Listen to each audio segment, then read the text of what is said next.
Hello दोस्तों, हमारे video में आपका स्वागत है। दी स्टोरी चैम्बर चैनल को सब्सक्राइब, लाइक, शेयर ज़रूर करना। हम रोज़ नई नई कहानी लाते रहते हैं, तो चलिए कहानी शुरू करते हैं। दुष्ट देवता जनजाति ने अपनी पूरी शक्ति लगा दी थी। सच कहें तो वे पूर्ण बल के साथ मैदान में उतर चुके थे। उनकी सेना में सबसे कमज़ोर योद्धा भी भावी सम्राट स्तर के थे। कम से कम करोड़ों भावी सम्राट दुष्ट देवता जनजाति के सदस्य थे, लाखों शून्य सम्राट स्तर के सदस्य और सैकड़ों हजारों सत्य सम्राट स्तर के सदस्य थे।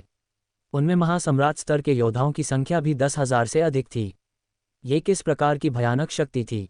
इससे भी बढ़कर दुष्ट देवता जाति के पास महासम्राट उनके सेनापति थे, सत्य सम्राट और शून्य सम्राट उनकी रीढ़ थे और भावी सम्राट उनके सैनिक थे। उन्होंने जो व्यू फॉर्मेशंस बनाए थे, उनकी शक्ति तो और भी चौंकाने वाली थी। शक्ति का ये स्तर दुष्ट देवता जनजाति के पिछले हमलों से बिल्कुल अलग था। पहले दुष्ट देवता जनजाति की केवल एक टुकड़ी ही दो लोकनगर पर हमला करती थी, लेकिन अब वे सब कुछ दांव पर लगाकर आए थे। धमाका धमाका धमाका, दो लोकनगर के ऊपर की रक्षा व्यूह जोर से गरजने और हिलने लगा। अगर यह इसी तरह चलता रहा तो वह लंबे समय तक बचाव नहीं कर पाएगा। हालांकि दो लोकनगर के ऊपर का आक्रमण व्यूह लगातार हमला कर रहा था और दुष्ट देवता जनजाति के कुछ हिस्सों को मार रहा था, लेकिन दुष्ट देवता जनजाति की अंतहीन लहर के सामने यह आग पर पानी के एक प्याले जैसा था। चर्र, कुछ रक्षा व्यूह फट गए। एक बार जब एक छेद खुल गया तो यह ऐसा था जैसे बांध से पानी फूट पड़ा हो। इसे रोकना असंभव था। रक्षा व्यूह ध्वस्त होता चला गया और अधिक से अधिक दरारें दिखाई देने लगीं। मारो, देवलोक को जमीन पर मिला दो। संहार, दुष्ट देवता जनजाति के अंतहीन सदस्य व्यूह के अंदर घुस गए। मारो, देवलोक के योद्धाओं ने भी दुष्ट देवता जनजाति की ओर धावा बोल दिया और दोनों पक्षों के बीच भयंकर युद्ध छिड़ गया। हालांकि किसी भी पक्ष ने अपने दिव्य सम्राट योद्धाओं को नहीं भेजा था। दिव्य सम्राट स्तर दोनों पक्षों की मुख्य शक्ति थी। ये बहुत महत्वपूर्ण था। यदि दुष्ट देवता जाति हमला नहीं करती तो देवलोक भी हमला नहीं करेगा। अन्यथा यदि वे दिव्य सम्राट स्तर से नीचे के दुष्ट देवता जाति को मारने में अपनी ऊर्जा खर्च करेंगे तो वे खुद ही दिव्य सम्राट के हाथों मारे जा सकते हैं। ये युद्ध की स्थिति को प्रभावित कर सकता था। दो लोकनगर और वापसी बांसनगर दोनों में लड़ाई और भी तीव्र हो गई। अंत में दोनों शहरों की रक्षा व्यूह पूरी तरह से ढह गईं। दोनों पक्षों के शक्तिशाली योद्धा एक दूसरे से भिड़ रहे थे। दोनों पक्षों को मिलाकर लगभग 10 करोड़ सैनिक लड़ रहे थे। ये दृश्य बहुत ही चौंकाने वाला था। दो लोकनगर की लाखों मील तक फैली शहर की दीवारें युद्ध की आग में घिर चुकी थीं। अनगिनत लोग लड़ रहे थे, उनकी चीखें आसमान को हिला रही थीं। हर जगह खून ही खून था। अपने रक्त से मैं बाहरी लोगों का नाश करूंगा और देवलोक में शांति लाऊंगा।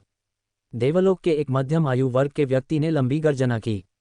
उनके पास महासम्राट की शक्ति थी। उनकी लंबी तलवार ने जोरदार वार किया, जिससे दुष्ट देवता जनजाति का एक महासम्राट दो हिस्सों में कट गया। हालांकि दूसरी तरफ से एक विनाशकारी रोशनी ने उन्हें भेद दिया और उस मनुष्य को मार डाला। ऐसे ही हालात पूरे युद्ध के मैदान में हो रहे थे। युद्ध के मैदान में स्थिति लगातार बदल रही थी। हर पल बड़ी संख्या में लोग मर रहे थे। मारो, लोचन, ओजस, शिखा, अनमोलिका, हरित और पद्मिनी एक साथ जमा हुए और एक व्यूह बनाया। उन्होंने हमला किया और दुष्ट देवता जाति के सदस्यों को एक एक करके मार गिराया। वे सभी पाताल द्वीप गए थे और उन्हें एक बड़ा अवसर मिला था, जिससे उनकी शक्ति में बहुत सुधार हुआ था। पिछले 200 वर्षों में उन्होंने रुद्रांश द्वारा दिए गए जीवन फल को परिष्कृत किया था और उनकी शक्ति का स्तर तेजी से बढ़ा था। उनमें से हर कोई महासम्राट स्तर के शिखर पर पहुंच गया था। इतने सारे लोगों ने मिलकर और एक व्यूह बनाकर वे अजेय थे। जहां भी वे जाते थे, दुष्ट देवता जाति के सदस्य मारे जाते थे। कुछ ही देर में वे दुष्ट देवता जाति के 1000 से अधिक सदस्यों को मार चुके थे। दुष्ट देवता लोक में प्रजाति के परम देव और महाराज सभी देख रहे थे। उनके चेहरे शांत थे। उनके लिए दुष्ट देवता जाति के कितने भी सदस्य जो दिव्य सम्राट स्तर से नीचे थे मर जाएं, उन्हें कोई परवाह नहीं थी। उन्हें इस बात की परवाह थी कि क्या वे अंततः देवलोक को ध्वस्त कर सकते हैं और सफलतापूर्वक आकाश को चीर सकते हैं। यह उनके भविष्य से जुड़ा था। उन्हें खासकर पर ग्रहीय राक्षसों की परवाह नहीं थी। अंतिम खंडहर नगर के युद्ध के मैदान में लड़ाई और भी भीषण थी। दुष्ट देवता जनजाति के विचित्र जानवर और देवलोक के दिव्य जानवर यहां लड़ रहे थे। दुष्ट देवता जनजाति के विचित्र जानवर अत्यंत पागल और निडर थे। उन्होंने देवलोक में भी दिव्य जानवरों को भारी नुकसान पहुंचाया। दिव्य जानवर व्यूह बनाओ। युद्ध के मैदान में एक आवाज गूंजी, गरज गरज। अजगरों की गर्जना सुनी जा सकती थी, क्योंकि सच्चा ड्रैगन कुल के सच्चे अजगरों ने एक साथ इकट्ठा होना शुरू कर दिया और एक बड़ा व्यूह बनाने के लिए जुड़ गए। वे एक भयानक सच्चे अजगर में बदल गए, जिसकी चौंकाने वाली आभा चारों दिशाओं में फैल गई। एक ही गर्जना से बड़ी संख्या में विचित्र जानवर मारे गए। उसी समय फीनिक्स कुल, किलिन कुल, दिव्य व्याघ्र कुल, पवित्र वृषभ कुल और अन्य सभी ने एक विशाल व्यूह बनाया, जो विशाल फीनिक्स, किलिन और दिव्य व्याघ्रों में बदल गया। उनकी शक्ति तेजी से बढ़ी और एक ही पल में दुष्ट देवता जाति के बड़ी संख्या में जानवर मारे गए।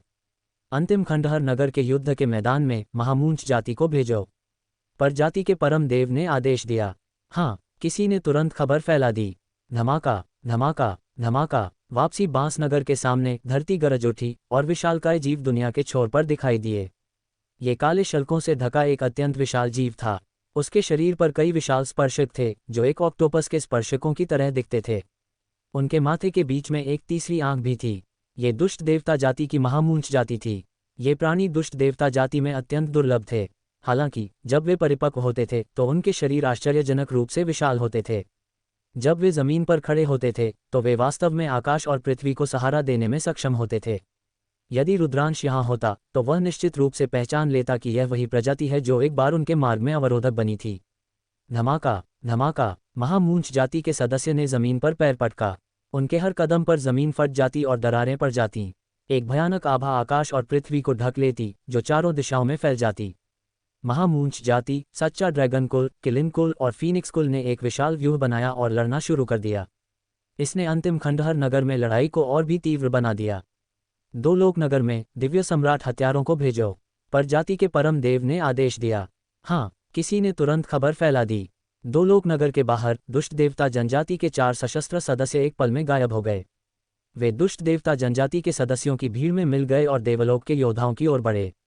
इन छोटे और छोटे दुष्ट देवता जाति के सदस्यों की गति बहुत तेज थी। वे प्राकृतिक हत्यारे थे और उनकी खेती दिव्य सम्राट स्तर पर थी। जिस क्षण उन्होंने हिलना शुरू किया, आदि देवता ने उन्हें तुरंत नोटिस किया।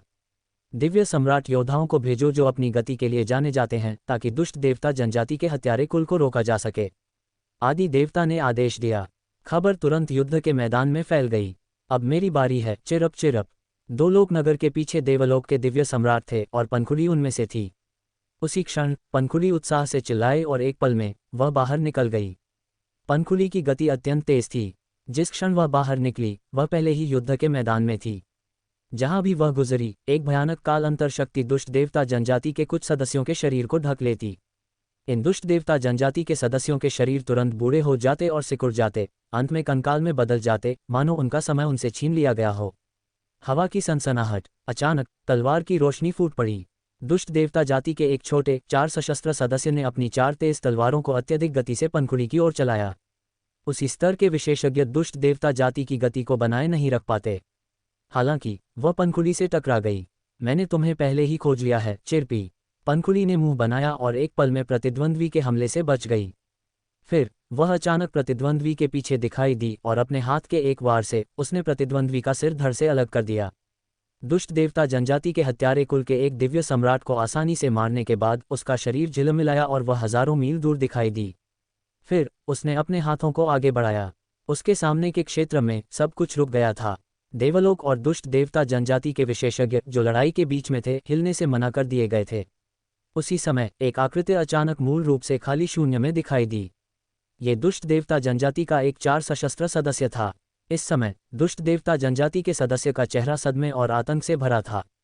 वह शून्य में छिपा हुआ था, देवलोक के शक्तिशाली योद्धाओं की हत्या करने की कोशिश कर रहा था, लेकिन उसे पंखुड़ी ने शून्य से बाहर निकलने के लिए मजबूर कर दिया था। इससे भी बढ़कर उसके पूरे शरीर को एक शक्तिशाली बल द्वारा सीमित कर दिया गया था, जिससे वह हिलने में असमर्थ हो गया था। हवा की सनसनाहट। जैसे ही पंखुड़ी गुजरी, दुष्ट देवता जनजाति के सदस्य का शरीर धूल में बदल गया।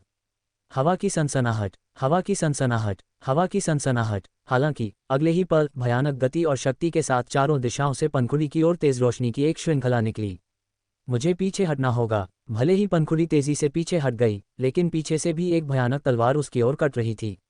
ये स्पष्ट था कि दूसरे पक्ष ने पंखुड़ी के खतरे को भांप लिया था और उससे छुटकारा पाने के प्रयास में उस पर हमला करने के लिए कुछ विशेषज्ञों को भेजा था। पंखुड़ी का शरीर 2 हिस्सों में कट गया, फिर धूल में बदल गया और बिखर गया। इसके बाद कुछ छोटे दुष्ट देवता जनजातियां आकाश में दिखाई दिए। उनके भाव गंभीर थे क्योंकि वे चारों ओर देख रहे थे। कचाक। अचानक उनके चारों ओर अंतरिक्ष में दरारें दिखाई दीं। फिर अंतरिक्ष मुड़ने लगा और एक पिंजरे में बदल गया जिसने छोटे दुष्ट देवता जाति के सदस्यों को फंसा लिया। अच्छा नहीं, तोड़ो। दुष्ट देवता जाति के सदस्यों में से एक चिल्लाया क्योंकि उनमें से कुछ ने एक साथ हमला किया। उनके हाथों में वे सभी घुमावदार तलवारें पकड़े हुए थे जो आश्चर्यजनक रूप से तेज थीं। उनकी तलवारों के आकस्मिक वार से वे आसानी से अंतरिक्ष को काट सकते थे। हालांकि वे पनखुली द्वारा बनाए गए अंतरिक्ष को काटने में असमर्थ थे। उनके हथियार आसपास के अंतरिक्ष पर लगे जिससे यह पानी की तरह लहरदार हो गया, लेकिन ये जल्दी से अपनी मूल स्थिति में लौट आया। समय विपरीत, तुम मौत को दावत दे रहे हो। पनखुली धीरे से बड़बड़ाई क्योंकि उसने अपने हाथों को लगातार हिलाया। एक रहस्यमय आभा ने दुष्ट देवता जाति के कुछ सदस्यों को ढक लिया। एक चौंकाने वाला दृश्य दिखाई दिया। दुष्ट देवता जनजाति के सदस्यों की आभा तेजी से कमजोर हो रही थी और उनकी उपस्थिति भी तेजी से बदल रही थी। शुरुआत में दुष्ट देवता जनजाति के कुछ सदस्य मध्यम आयु वर्ग के दिखते थे। हालांकि अब वे छोटे और छोटे दिख रहे थे। वे युवा पुरुषों की तरह दिखने लगे और फिर वे किशोरों की तरह दिखने लगे। उसी समय उनकी शक्ति भी गिर रही थी। शुरुआत में ये दिव्य सम्राट स्तर था, फिर महासम्राट स्तर, सत्य सम्राट स्तर, शून्य सम्राट स्तर और अंत में ये युद्ध ऋषि स्तर पर वापस आ गया। यह एक अत्यंत भयानक दिव्य क्षमता थी जो दुश्मन के लिए समय को पीछे कर सकती थी और उन्हें उस समय वापस कर सकती थी जब उनकी शक्ति का आधार अभी भी कमजोर था। पनखुली के लिए युद्ध ऋषि को उसके हाथ के एक वार से मारा जा सकता था। पनखुली ने अपने छोटे हाथों से नीचे दबाया और दुष्ट देवता जनजाति के कुछ सदस्य राख में बदल गए। बस इसी तरह पनखुली ने कुछ दिव्य सम्राट स्तर के दुष्ट देवता जाति के सदस्यों को मार डाला। पनखुली के दिव्य सम्राट स्तर पर पहुंचने के बाद उसकी क्षमताएं और अधिक अद्भुत हो गईं। उसकी युद्ध शक्ति मजबूत होती चली गई। उसके समान स्तर का कोई भी व्यक्ति उसके मुकाबले का नहीं था। इस समय दूसरी तरफ पद्मिनी, लोचन, हरित और अन्य लोग खतरे में थे। उन्होंने एक व्यूह बनाया और दुष्ट देवता जाति पर लगातार हमला किया। स्वाभाविक रूप से उन्होंने दूसरे पक्ष का ध्यान आकर्षित किया। कुछ छोटे दुष्ट देवता जाति के सदस्यों ने पहले ही उन पर नजरें गड़ा दी थीं। ची ची ची, भयानक रूप से तेज तलवार की रोशनी अचानक चौंकाने वाली शक्ति के साथ पद्मिनी और अन्य लोगों की ओर कट गई। अच्छा नहीं, यह एक दिव्य सम्राट स्तर का शक्तिशाली योद्धा है। उनके भाव तेजी से बदल गए। हालांकि वे सभी महासम्राट स्तर के शिखर पर थे, फिर भी वे दिव्य सम्राट स्तर से बहुत दूर थे। उन्होंने एक बड़ा व्यूह बनाया और एक साथ काम किया। एक विशाल ढाल बन गई और ऊपर से अवरुद्ध हो गई। कचाक, एक तेज कान भेदी आवाज आई क्योंकि तलवार की रोशनी ढाल से टकराए। ढाल पर तुरंत दरारें दिखाई दी, इससे पहले कि वह फट जाए। मर जाओ। अंतरिक्ष में दुष्ट देवता जनजाति का एक छोटा सदस्य दिखाई दिया। उसका चेहरा क्रूर था और वह हत्या के इरादे से भरा हुआ था। उसकी 4 भुजाओं के हथियार एक बार फिर पद्मिनी और अन्य लोगों की ओर बढ़ गए। मारो, मारो, मर जाओ। पद्मिनी, लोचन और अन्य लोगों ने गर्जना की और अपनी पूरी ताकत से हमला किया। उन्होंने अपने सर्वश्रेष्ठ दांव का इस्तेमाल किया। हालांकि वे अभी भी दिव्य सम्राट से बहुत दूर थे। इससे भी बढ़कर ये छोटा और छोटा दुष्ट देवता जाति का सदस्य कोई साधारण एक सितारा दिव्य सम्राट नहीं था, बल्कि 2 सितारा दिव्य सम्राट था। बैंग बैंग बैंग, लगातार विस्फोटों की आवाज आई क्योंकि पद्मिनी और अन्य लोगों के हमले छोटे दुष्ट देवता जाति द्वारा नष्ट कर दिए गए थे। अतुलनीय रूप से तेज तलवार की रोशनी उनकी ओर कटती चली गई, उन्हें मारने की इच्छा रखती थी। इस समय एक फीनिक्स का रोना गूंजा। पद्मिनी का पूरा शरीर आग की लपटों में नहाया हुआ था और वह एक अमर स्वर्गीय फीनिक्स में बदल गई थी। वह आकाश में ऊपर उड़ गई और दुष्ट देवता जनजाति के दिव्य सम्राट के हमले की ओर झपटी। अच्छा नहीं, लोचन, शिखा, हरित और अन्य लोगों के भाव तेजी से बदल गए। फस, पद्मिनी को वार लगा। उसका शरीर उड़ गया और फिर से मानव रूप में बदल गया। उसका नाजुक शरीर लगभग आधा कट गया था, लेकिन उसके शरीर पर रहस्यमय आभा की एक परत थी। उसका शरीर तेजी से चीख हो रहा था। यह अमर प्राचीन ग्रंथ था। जब रुद्रांश ने पहली बार अमर प्राचीन ग्रंथ प्राप्त किया था तो यह अमर पूज्य सम्राट द्वारा छोड़े गए स्वर्ग के मार्ग के निशान का एक अंश था। जब उसकी खेती अभी भी कमजोर थी तो वह इसे अंकित नहीं कर सकता था और वह इसे दूसरों तक नहीं पहुंचा सकता था।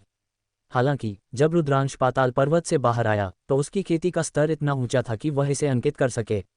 रुद्रांश ने अमर प्राचीन ग्रंथ को अंकित किया और पनखुड़ी, दादान, पीयूषा, लोचन, शिखा को भेजा। जब तक उनके रुद्रांश के साथ अच्छे संबंध थे उसने उन्हें अमर प्राचीन ग्रंथ दिया था ताकि वे इस महान युद्ध का सामना कर सकें। हर कोई सैकड़ों वर्षों से अमर प्राचीन ग्रंथ की खेती कर रहा था और वे पहले से ही इसमें माहिर थे। इसके अलावा पद्मिनी ने पहले जीवन का फल खाया था। जीवन के फल का औषधीय प्रभाव अभी भी उसके खून में बना हुआ था। हालांकि वह गंभीर रूप से घायल हो गई थी, लेकिन वह अभी तक मरी नहीं थी और तेजी से ठीक हो रही थी। तुम एक महासम्राट हो, लेकिन मेरे वार से भी तुम जिंदा हो। देखते हैं कि तुम कितने वार सह सकती हो। छोटे दुष्ट देवता जाति का सदस्य पहले तो दंग रह गया, लेकिन उसने एक क्रूर हत्या का इरादा दिखाया और एक बार फिर पद्मिनी और अन्य लोगों पर हमला करने वाला था। हालांकि जैसे ही वह हमला करने वाला था, उसे एहसास हुआ कि वह अपने शरीर को हिला नहीं सकता। नहीं, उसने गर्जना की इससे पहले कि उसका शरीर राख में बदल जाए। एक आकृति उसके पीछे दिखाई दी और वह पनखुड़ी थी। पनखुड़ी, शिखा और अन्य लोग पनखुड़ी को देखकर बहुत खुश थे। चलो सेनाएं एकजुट करते हैं, पनखुड़ी ने कहा। फिर वह पद्मिनी, शिखा और बाकी लोगों के साथ मिलकर पर जातियों से लड़ने लगी। युद्ध के मैदान के दूसरी तरफ लड़ाई और भी तेज थी। इस प्रकार की छोटी और छोटी दुष्ट देवता जाति बहुत तेज थी। वे सेना के भीतर झिलमिलाते थे और देवलोक के विशेषज्ञ लगातार मारे जा रहे थे। सौभाग्य से देवलोक में भी दिव्य सम्राट स्तर के स्वामी थे जो गति और हत्या में अच्छे थे। वे समय पर पहुंचे और एक दूसरे को मार डाला। दोनों पक्षों के स्वामी यह सब देख रहे थे। दुष्ट देवता लोग, पर जाति के परम देव और विभिन्न महाराज सभी ने पनखुड़ी का प्रदर्शन देखा। हम एक और काल अंतरात्मा मूषक।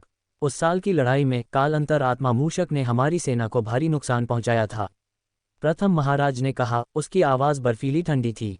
सौभाग्य से ये काल अंतरात्मा मूषक अभी तक अपने चरम पर नहीं पहुंचा है। यह मजबूत नहीं है, अन्य महाराज ने कहा। गुब्बारा, पर जाति के महाराजाओं ने आपस में विचार विमर्श किया। उन्हें स्पष्ट रूप से याद था कि प्राचीन युद्ध में काल अंतरात्मा मूषक से निपटना कितना मुश्किल था। उस समय का काल अंतरात्मा मूषक केवल दिव्य सम्राट के चरम स्तर पर था, लेकिन साधारण चरम दिव्य सम्राट उसके मुकाबले में बिल्कुल भी नहीं थे। यहाँ तक कि अर्ध देवता को भी काल अंतरात्मा मूषक को मारना मुश्किल लगता था। काल अंतरात्मा मूषक की जान बचाने की क्षमता बहुत मजबूत थी।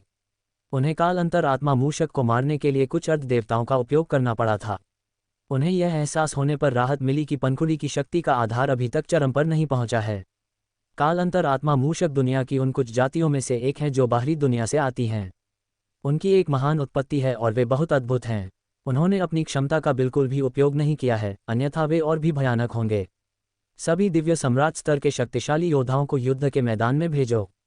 मुझे ये काल अंतरात्मा मूषक जिंदा चाहिए, पर जाति के परम देव ने कहा। हाँ, किसी ने आदेश प्राप्त किया और खबर फैला दी। तुरंत, चाहे वह अंतिम खंडहर का युद्ध का मैदान हो या दो लोकनगर का युद्ध का मैदान, दुष्ट देवता जनजाति के दिव्य सम्राट योद्धाओं ने निकलना शुरू कर दिया। वापसी बांसनगर और दो लोकनगर में दुष्ट देवता जाति ने प्रत्येक में 5000 दिव्य सम्राट भेजे। वे युद्ध के मैदान की ओर उड़े और उनकी आभा इतनी मजबूत थी कि उन्होंने आकाश और पृथ्वी को हिला दिया। वे दिव्य सम्राट थे। प्रत्येक युद्ध के मैदान में 5000 दिव्य सम्राट थे। ये किस तरह की कल्पना थी? दुष्ट देवता जनजाति ने अनगिनत वर्षों तक संचय किया था, इससे पहले कि उनके पास इतने सारे दिव्य सम्राट मौजूद थे। आदि देवता के ठिकाने के किनारे दुष्ट देवता जनजाति के दिव्य सम्राट पहले ही दिखाई दे चुके हैं। मेरा आदेश नीचे भेजो, दिव्य सम्राट को लड़ने दो, आदि देवता ने आदेश दिया। आदेश तेजी से नीचे पारित किया गया और अचानक देवलोक के लगभग सभी दिव्य सम्राट शक्तिशाली योद्धा युद्ध के लिए चले गए। अंतिम खंडहर नगर दिव्य जानवरों के शक्तिशाली योद्धाओं से भरा हुआ था। एक के बाद एक भयानक और जंगली दिव्य जानवर शून्य से होकर गुजरे और दुष्ट देवता कुल के दिव्य सम्राट की ओर बढ़े। दोनों पक्षों के दिव्य सम्राटों ने आकाश में और भी तीव्र युद्ध शुरू कर दिया। देवलोक की तरफ आदि देवता के ठिकाने में खेती करने वाले विशेषज्ञों की संख्या आश्चर्यजनक थी, खासकर दिव्य जानवर। आखिरकार आदि देवता एक सच्चा अजगर था, इसलिए देवलोक में दिव्य जानवरों की ताकत अभी भी मजबूत थी। हालांकि पाताल लोक के जुड़ने से मानव जाति की ताकत आसमान छू गई। इसलिए दो लोकनगर में लड़ाई मानव जाति और पाताल लोक द्वारा लड़ी गई थी।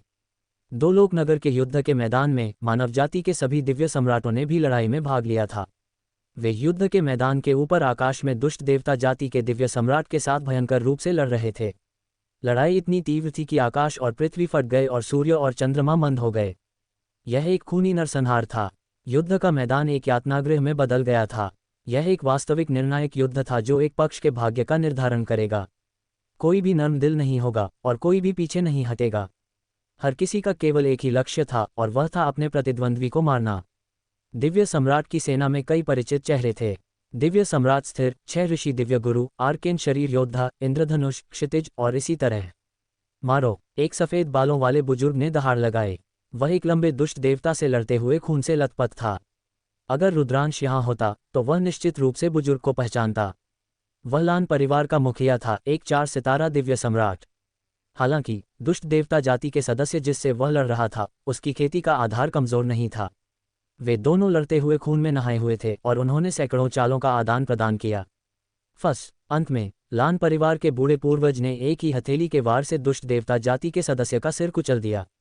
हालांकि दुष्ट देवता जाति के सदस्य ने मरने से पहले अपनी कुल्हाड़ी से वार भी किया, जिससे लान परिवार का बूढ़ा पूर्वज 2 हिस्सों में कट गया, एक साथ नष्ट हो गए। वरुण। दूसरी तरफ इंद्रधनुष ने जोरदार गर्जना की। वरुण मारा गया था, उसे दुष्ट देवता जनजाति के एक शाही सदस्य द्वारा हवा में टुकड़ों में उड़ा दिया गया था। कठपुतलियों का एक समूह, मर जाओ। दुष्ट देवता जनजाति का शाही कुल अत्यंत शक्तिशाली था और उसके पास 5 सितारा दिव्य सम्राट की खेती का आधार था। जैसे ही वह इंद्रधनुष और अन्य लोगों पर हमला करने वाला था, अचानक तलवार की रोशनी चमकी और दुष्ट देवता जनजाति के शाही सदस्य का शरीर जम गया। फिर एक जोरदार आवाज के साथ वह कई टुकड़ों में कट गया और मौके पर ही मर गया। एक ठंडी अभिव्यक्ति के साथ एक मध्यम आयु वर्ग का व्यक्ति दिखाई दिया। रहस्य कुल। इंद्रधनुष ने इस व्यक्ति को पहचान लिया। अगर रुद्रांश यहाँ होता तो वह निश्चित रूप से पहचानता कि यह व्यक्ति रहस्य पवन और अन्य लोगों का मुखिया था। जाहिर है उसके घाव ठीक हो गए थे और उसके पास चरम दिव्य सम्राट की खेती का आधार था। रहस्य कुल का भाव ठंडा था क्योंकि वह आगे बढ़ा। हालांकि दुष्ट देवता जाति के चरम दिव्य सम्राटों में से एक ने उस पर नजरें गड़ा दी थीं और उन दोनों ने लड़ना शुरू कर दिया। लोग लगातार मर रहे थे। दिव्य सम्राट और महासम्राट आमतौर पर शक्तिशाली विशेषज्ञ थे, लेकिन अब वे युद्ध में मरते हुए बेकार थे। पर जाति के परम देव और आदि देवता सभी लड़ाई को करीब से देख रहे थे। वरिष्ठ, मुझे डर है कि बाहरी लोग अंतिम खंडहर के युद्ध के मैदान और 2 लोकनगर के युद्ध के मैदान दोनों पर समान संख्या में सैनिक नहीं भेजेंगे। मेरा मानना है कि दूसरा पक्ष युद्ध के मैदानों में से एक पर हमले का दिखावा करेगा, जबकि उनकी असली मुख्य सेना युद्ध के मैदानों में से एक पर हमला करेगी और फिर उन्हें एक एक करके तोड़ देगी। एक अर्ध देवता ने आदि देवता को सुझाव दिया। हाँ, मैं भी यही सोचता हूँ। मुझे बस इतना नहीं पता कि वे किस युद्ध के मैदान को निशाना बना रहे हैं। आदि देवता ने सिर हिलाया। उनके चेहरे सभी बहुत गंभीर थे। ऐसा इसलिए था क्योंकि वे जानते थे कि दुष्ट देवता जनजाति की मुख्य सेना ने अभी तक हिलना शुरू नहीं किया था। वे अर्ध देवता और प्राचीन काल की एक भयानक सेना, आकाशभेदी सेना थे। कहा जाता था कि यह सेना देवलोक को रौंद सकती है और यह अत्यंत भयानक थी। इसके अलावा न तो पर जाति के परम देव और न ही हत्यारा श्वेत अंगार ने हिलना शुरू किया था। ये लड़ाई उनके लिए बहुत प्रतिकूल थी। लड़ाई जारी रही और पलक झपकते ही यह आधे घंटे तक तीव्र हो गई थी। दुष्ट देवता लोग, तुम 9 लोग एक साथ वापसी बांसनगर पर हमला करो और देवलोक से अर्ध देवताओं को बाहर निकालो। पर जाति के परम देव ने पर जाति के महाराजाओं की ओर देखा। हालांकि उन्होंने वर्तमान महाराज स्तर की ओर देखा। प्रथम महाराज के अलावा 9 अन्य लोग थे। हाँ, 9 महाराजाओं ने आदेश स्वीकार किया और शून्य को फाड़कर अंतिम खंडहर के युद्ध के मैदान की ओर दौड़ पड़े। अंतिम खंडहर युद्ध का मैदान जमीन पर या हवा में दिव्य सम्राट स्तर से नीचे के युद्ध के मैदान थे। सच्चा ड्रैगन, फीनिक्स, किलिन और अन्य शक्तिशाली जातियों ने महामूंछ जाति से लड़ने के लिए व्यूह स्थापित किए थे। दोनों पक्ष लड़ाई में बंद थे। आकाश में ऊंचा दिव्य सम्राटों का युद्ध का मैदान था। चर्र। अचानक एक अंतरिक्ष फट गया और एक अत्यंत भयानक तलवार की रोशनी सच्चा ड्रैगन के युद्ध व्यूह की ओर कट गई। ये सच्चा ड्रैगन युद्ध व्यूह कम से कम 10,000 सच्चे अजगरों द्वारा बनाया गया था। वे एक विशाल सच्चे अजगर में बदल गए और एक महामूंछ जनजाति के प्राणी से लड़े। इस समय तलवार की रोशनी नीचे कटी, जिससे सच्चे अजगरों के भाव बदल गए। गरज। 10,000 सच्चे अजगरों ने गर्जना की और एक विशाल व्यूह बनाया। उन्होंने एक विशाल अजगर पंजा बढ़ाया और तलवार की रोशनी को पकड़ने की कोशिश की। धमाका। एक भयानक विस्फोट के साथ विशाल अजगर पंजा कट गया। सैकड़ों सच्चे अजगर जिन्होंने इस अजगर पंजे को स्थापित किया था, वे एक पल में मारे गए। पूरा व्यूह भी ढह गया और 10,000 सच्चे अजगर पीछे हट गए। उनमें से कई खून थूक रहे थे। चर्र। अंतरिक्ष फट गया और एक आकृति दिखाई दी। उसने अपने हाथ में एक तलवार पकड़ रखी थी और अपने सिर पर एक मुकुट पहन रखा था। उसने एक भयानक आभा बिखेरी। अच्छा नहीं, ये प्रतिद्वंद्वी का महाराज है। कई लोगों के भाव तेजी से बदल गए। मारो। ये दुष्ट देवता महाराज अत्यंत ठंडा था। अपनी तलवार हाथ में लेकर उसने एक बार फिर 10,000 सच्चे अजगरों पर वार किया। तुम्हारा प्रतिद्वंद्वी मैं हूं। दूरी में एक गर्जना सुनाई दी और अचानक एक सुनहरा अजगर पंजा दिखाई दिया और परजाति महाराज को पकड़ने की कोशिश की। परजाति महाराज की तलवार सुनहरे अजगर पंजे से टकराई, जिससे उसके चारों ओर का अंतरिक्ष फट गया। अगले ही पल हवा में एक सुनहरा सच्चा अजगर दिखाई दिया। उसने भी एक भयानक आभा दी जो परजाति महाराज से कमजोर नहीं थी। स्वर्णिम संत अजगर महाराज, परजाति महाराज ने ठंडे लहजे में कहा। यह सुनहरा सच्चा अजगर सच्चा ड्रैगन कुल का महाराज था। स्वर्णिम संत अजगर महाराज, वह एक अर्ध देवता था और आदि देवता के बाद सच्चा ड्रैगन कुल में सबसे मजबूत अस्तित्व था। वह उस समय के 9 अजगरों से भी ज्यादा मजबूत था। दिव्य जानवर कुल में शीर्ष 10 युद्ध जानवर सबसे मजबूत नहीं थे। कुछ शीर्ष 10 युद्ध जानवरों के बराबर थे या उनसे भी आगे निकल गए थे। उदाहरण के लिए स्वर्णिम संत अजगर महाराज, दिव्य व्याघ्र सम्राट और इसी तरह। शीर्ष 10 जानवरों को इतना प्रसिद्ध होने का कारण ये था कि वे विशेष थे। शीर्ष 10 युद्ध जानवर लगभग सभी उत्परिवर्तित थे। उदाहरण के लिए 9 अजगर और 9 सिर वाला सुनहरा सिंह थे। दुनिया में उनमें से केवल एक ही था। उनमें से प्रत्येक में अद्भुत प्रतिभा थी, यही कारण था कि वे इतने प्रसिद्ध थे। तुमने मेरे अजगर कुल के इतने सारे आदिवासियों को मार डाला, मैं तुम्हें टुकड़ों में फाड़ दूंगा। स्वर्णिम संत अजगर महाराज की आंखें ठंडी थीं। स्वर्णिम संत अजगर महाराज ने दहाड़ लगाए और प्रजाति महाराज की ओर झपटा, एक तीव्र लड़ाई में शामिल हो गया। स्वर्णिम संत अजगर महाराज, तुम अकेले हम में से कितने को रोक सकते हो? एक ठंडी आवाज सुनाई दी। पास ही में अंतरिक्ष कांप गया और एक और प्रजाति महाराज दिखाई दिया। उसकी शक्तिशाली आभा स्वर्णिम संत अजगर महाराज पर दबाव डाल रही थी। ओह सच में, क्या तुम्हें लगता है कि देवलोक में कोई और नहीं है? एक तेज आवाज आई, अंतरिक्ष फट गया और लाल लपटों में ढका एक विशाल फीनिक्स उड़ गया। गरज, एक गर्जना के साथ दूसरी तरफ एक पहाड़ के आकार का एक विशाल व्याघ्र दिखाई दिया। वह भयंकर आभा से भरा हुआ था और उसकी आभा अत्यंत भयानक थी। बूढ़े फीनिक्स महाराज, दिव्य व्याघ्र सम्राट, तुम बूढ़े लोग सब यहाँ हो। प्रजाति महाराज के चेहरे पर एक ठंडी मुस्कान दिखाई दी। अच्छा है, वे प्राचीन युद्ध में नहीं मरे थे, इस बार वे मर चुके हैं। एक ठंडी आवाज गूंजी। प्रजाति महाराज के बगल में कई आकृतियां दिखाई दीं। कुल मिलाकर 8 आकृतियां थीं। जो स्वर्णिम संत अजगर महाराज से लड़ रहा था, उसे मिलाकर कुल 9 लोग थे। उनमें से प्रत्येक ने एक मुकुट पहन रखा था और एक पृथ्वी हिलाने वाली आभा थी। 9 प्रजाति महाराज के इकट्ठा होने के साथ कोई भी कुछ लाख मील के दायरे में आने की हिम्मत नहीं कर सकता था, सिवाय दिव्य व्याघ्र सम्राट और बूढ़े फीनिक्स महाराज के। जो लोग लड़ रहे थे और मार रहे थे, वे जानबूझकर इस क्षेत्र से दूर रहे। ये सभी अपराजय विशेषज्ञ थे। एक बार जब वे हिलना शुरू कर देते थे तो दुनिया उलट-पुलट हो जाती थी। जो लोग करीब आते थे और बह जाते थे, वे टुकड़ों में कुचल जाते थे। मुझे उम्मीद नहीं थी कि तुम सभी 9 यहाँ होगे। दिव्य व्याघ्र सम्राट का भाव अत्यंत गंभीर था।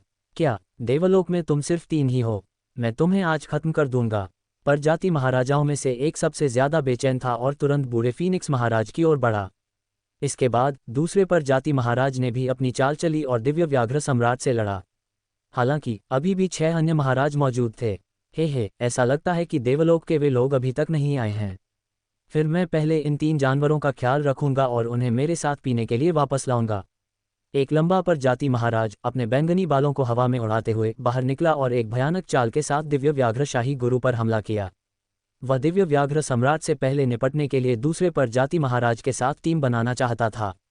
हालांकि इस समय एक भला हवा में इस प्रजाति महाराज की ओर भेजा गया। प्रजाति महाराज का भाव बदल गया और वह केवल भाले को रोकने के लिए अपनी चाल बदल सका। धमाका, शून्य फट गया और लंबा भाला कांप गया। युद्ध कवच में एक हट्टा कट्टा आदमी अंधेरे शून्य से बाहर निकला, उसकी आभा हिंसक थी। पंचतत्व, तुम्हारी खेती। प्रजाति महाराज हैरान था। कवच में हट्टा कट्टा आदमी पंचतत्व किलिन था, जो शीर्ष 10 युद्ध जानवरों में से एक था। उस समय उसके पास केवल चरम दिव्य सम्राट की खेती का आधार था। हालांकि अब वह एक अर्ध देवता था। क्या तुम हैरान हो? मैं तुम्हें आज मार डालूंगा। पंचतत्व किलिन अत्यंत दबंग था। मुझे मार डालोगे? हा, अगर तुम यहाँ हो तो क्या हुआ, तुम फिर भी मरोगे। प्रजाति महाराज हंसा। मुझे भी गिनो। एक गर्जना के साथ एक विशाल सुनहरा सिंह दूरी से भागा। उसके 9 सिरों ने एक लंबी दहाड़ लगाई और उसकी आभा भयानक थी। वह भी एक अर्ध देवता था। हा, श्याम जटा, ऐसा लगता है कि तुमने भी सफलता प्राप्त कर ली है। एक जोरदार हंसी के साथ एक विशाल बैल दिखाई दिया, उसकी आभा हिंसक थी। विशाल बैल के बगल में एक मध्यम आयु वर्ग का व्यक्ति खड़ा था। वह नौजीवन दानवी रेशम कीट था। उन सभी की आभा अर्ध देवता स्तर तक पहुंच चुकी थी। ये कैसे संभव है? तुम सब अर्ध देवता स्तर तक कैसे पहुंच गए? धिक्कार है। कुछ प्रजाति महाराजाओं ने अविश्वास में चिल्लाया। पहले ये पंचतत्व किलिन था, फिर 9 सिर वाला सुनहरा सिंह, उसके बाद विशाल सींग वाला वृषभ और नौजीवन दानवी रेशम कीट। वे सभी अर्ध देवता थे। वे सभी अतीत में चरम दिव्य सम्राट थे। हालांकि एक चरम दिव्य सम्राट अर्ध देवता बनने से केवल एक कदम दूर था, उस कदम को पार करना अत्यंत कठिन था। अर्ध देवताओं के नाम में भी देव शब्द था। दिव्य अग्नि के एक कतरे के साथ उन्होंने पूरी तरह से अलग स्तर, जीवन के एक उच्च स्तर में कदम रखा था। इसके पीछे का अर्थ पूरी तरह से अलग था। दुनिया में कई चरम दिव्य सम्राट थे, लेकिन अर्ध देवताओं की संख्या अत्यंत कम थी। अगर यह केवल एक ही सफलता होती तो भी इसका मतलब होता। हालांकि पंचतत्व किलिन, श्याम जटा, विशाल सींग वाला वृषभ और नौजीवन दानवी रेशमकीट सभी ने सफलता प्राप्त कर ली थी। ये चौंकाने वाला था। कोई आश्चर्य नहीं कि महाराज इतने हैरान थे। क्या तुम अतीत में अपनी उच्च खेती के कारण बहुत शक्तिशाली नहीं थे? चलो लड़ते हैं अब, मारो। श्याम जटा ने गर्जना की क्योंकि उसके 9 सिंह सिर एक पर जाति महाराज की ओर बढ़े। उसी समय विशाल सींग वाला वृषभ और 9 जीवन दानवी रेशमकीट ने भी एक पर जाति महाराज पर हमला किया। 9 पर जाति महाराजाओं में से 7 के प्रतिद्वंद्वी थे, केवल 2 शेष थे। चलो पहले हमला करते हैं और उन्हें एक साथ मारते हैं। शेष 2 पर जाति महाराजाओं की आंखों में एक ठंडी रोशनी चमक उठी। वे 9 जीवन दानवी रेशमकीट और अन्य लोगों को मारने के लिए सेना में शामिल होने वाले थे। इस समय दूरी में शून्य फट गया। शून्य से अचानक एक विशाल पर्वत बाहर निकल आया। यह अत्यंत विशाल था और महामूंछ जाति के प्राणियों में से एक पर दबाव डाल रहा था। हालांकि महामूंछ जनजाति अत्यंत शक्तिशाली थी, फिर भी वे पहाड़ का विरोध नहीं कर सके और मांस के पेस्ट में उड़ गए। हवा की सनसनाहट। अचानक महामूंछ जनजाति के एक और योद्धा के सिर के ऊपर एक युद्ध तलवार दिखाई दी और उसे आधे में काट दिया।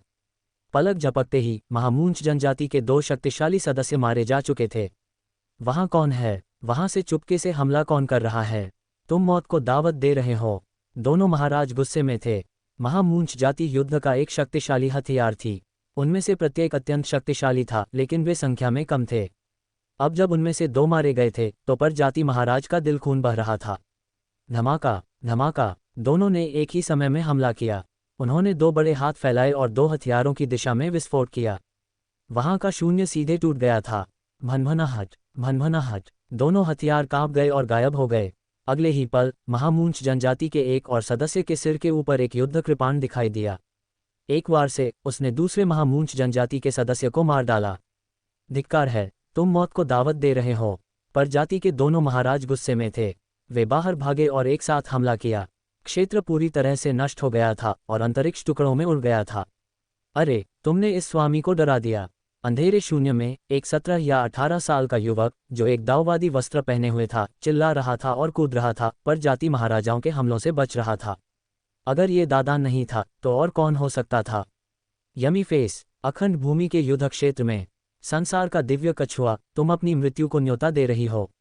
2 पर जाति महाराज ने दादान के वास्तविक रूप को एक ही नज़र में पहचान लिया और उसकी ओर झपट पड़े। दादान के चारों ओर 5 से 6 हथियार थे, जो सभी दिव्यपथ के सैनिक थे। इस क्षण उसने दोनों हाथों से जोर लगाया और 5 या 6 दिव्यपथ के सैनिक उन दोनों पर जाति महाराज की ओर उड़ चले, उनसे टकराते हुए। शून्य लगातार फटता रहा और दादान के हथियार पीछे हट गए। तुम कछुए, किस्मत अच्छी थी कि तुम उस समय मरे नहीं। अब बाहर आने की हिम्मत कैसे हुई? मैं तुम्हें आज भून डालूंगा। एक पर जाति महाराज ने ठंडे स्वर में कहा। तुम्हें धिक्कार है। मैं उस समय तुम्हें हरा नहीं सका, पर यह मत सोचना कि अब नहीं हरा सकता। अगर मैंने आज तुम्हारे चेहरों पर पैर नहीं रखा तो मेरा नाम संसार का विश्वभूत देव नहीं। दादान क्रोधित हो उठा और उसका शरीर एक विशाल कछुए में बदल गया। कछुए के खोल पर अजीबोगरीब आकृतियां छपी थीं और वह प्राचीन लग रहा था। दादान के शरीर से एक भयानक आभा उत्सर्जित हुई।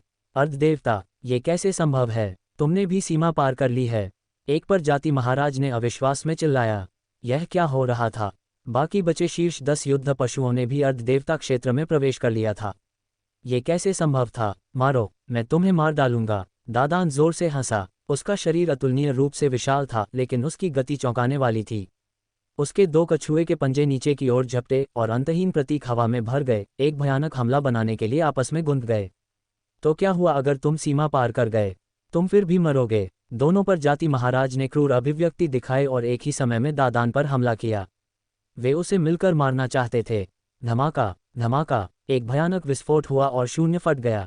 दादान का विशाल शरीर पीछे हट गया, लेकिन दोनों पर जाति महाराज भी पीछे हट गए। वे बराबर के थे। दोनों पर जाति महाराज के चेहरे बेहद भद्दे थे और वे बेहद हैरान भी थे। दादान की युद्ध शक्ति इतनी जबरदस्त थी कि वह उन दोनों से एक साथ लड़ सकता था। अर्धदेवता क्षेत्र में आमतौर पर युद्ध शक्ति में ज्यादा अंतर नहीं होता था। वे लगभग बराबरी पर थे। बहुत कम ऐसे थे जो दूसरों से ज्यादा शक्तिशाली हो सकते थे। उस समय अराजकता सम्राट और अमर सम्राट साधारण अर्धदेवताओं से ज्यादा शक्तिशाली थे, लेकिन फिर भी वे 2 अर्धदेवताओं से नहीं लड़ सकते थे। दुष्ट देवता जनजाति में केवल प्रथम महाराज के पास ही 2 अर्धदेवताओं से लड़ने की युद्ध शक्ति थी। हालांकि दादान के पास भी ऐसी शक्ति थी। वे हैरान क्यों न होते? हा, क्या बस यही है तुम्हारे पास? फिर से दादान हंसा और दोनों पर जाति महाराज की ओर बढ़ा। दोनों पक्षों के बीच भयंकर युद्ध छिड़ गया और विजेता का निर्धारण करना कठिन था। इस तरह 9 पर जाति महाराज सब रुक गए थे। हा, अच्छा, आदि देवता की ओर से एक हटे कट्टे आदमी ने हंसा। आदि देवता के बगल में मौजूद अन्य लोग भी हंसे। ये वास्तव में एक सुखद आश्चर्य था। उन्हें उम्मीद नहीं थी कि हरित, पंचतत्व, विशाल सींग वाला वृषभ और अन्य सभी अर्ध देवता बन गए हैं। मूल रूप से वे सभी प्रजाति महाराज को रोकने के लिए जाने वाले थे, लेकिन अब वे अस्थायी रूप से समय बिता सकते थे और प्रजाति के अन्य तरीकों से सतर्क रह सकते थे। यह उनके लिए बहुत फायदेमंद था। क्या ये जीवन फल का प्रभाव हो सकता है? उनमें से एक ने कहा, ये सही है। इस बार रुद्रांश को कई जीवन फल प्राप्त हुए। मैंने उन्हें तुम लोगों और पंचतत्वों के साथ साझा किया। इसके अलावा रुद्रांश के पास कुछ बचे हुए थे। उसने उन्हें विशाल, नवजीवन और बाकी लोगों को दे दिया है। इसलिए उन्होंने जीवन फल की ऊर्जा पर भरोसा करके बाधा को तोड़ दिया। आदि देवता ने कहा, रुद्रांश, इस बार सब कुछ उसी की बदौलत है। एक और व्यक्ति ने आह भरी। हाँ, बाकी सबने सिर हिलाया। इन सभी वर्षों में रुद्रांश के हाथों में ज्यादा जीवन फल नहीं बचे थे।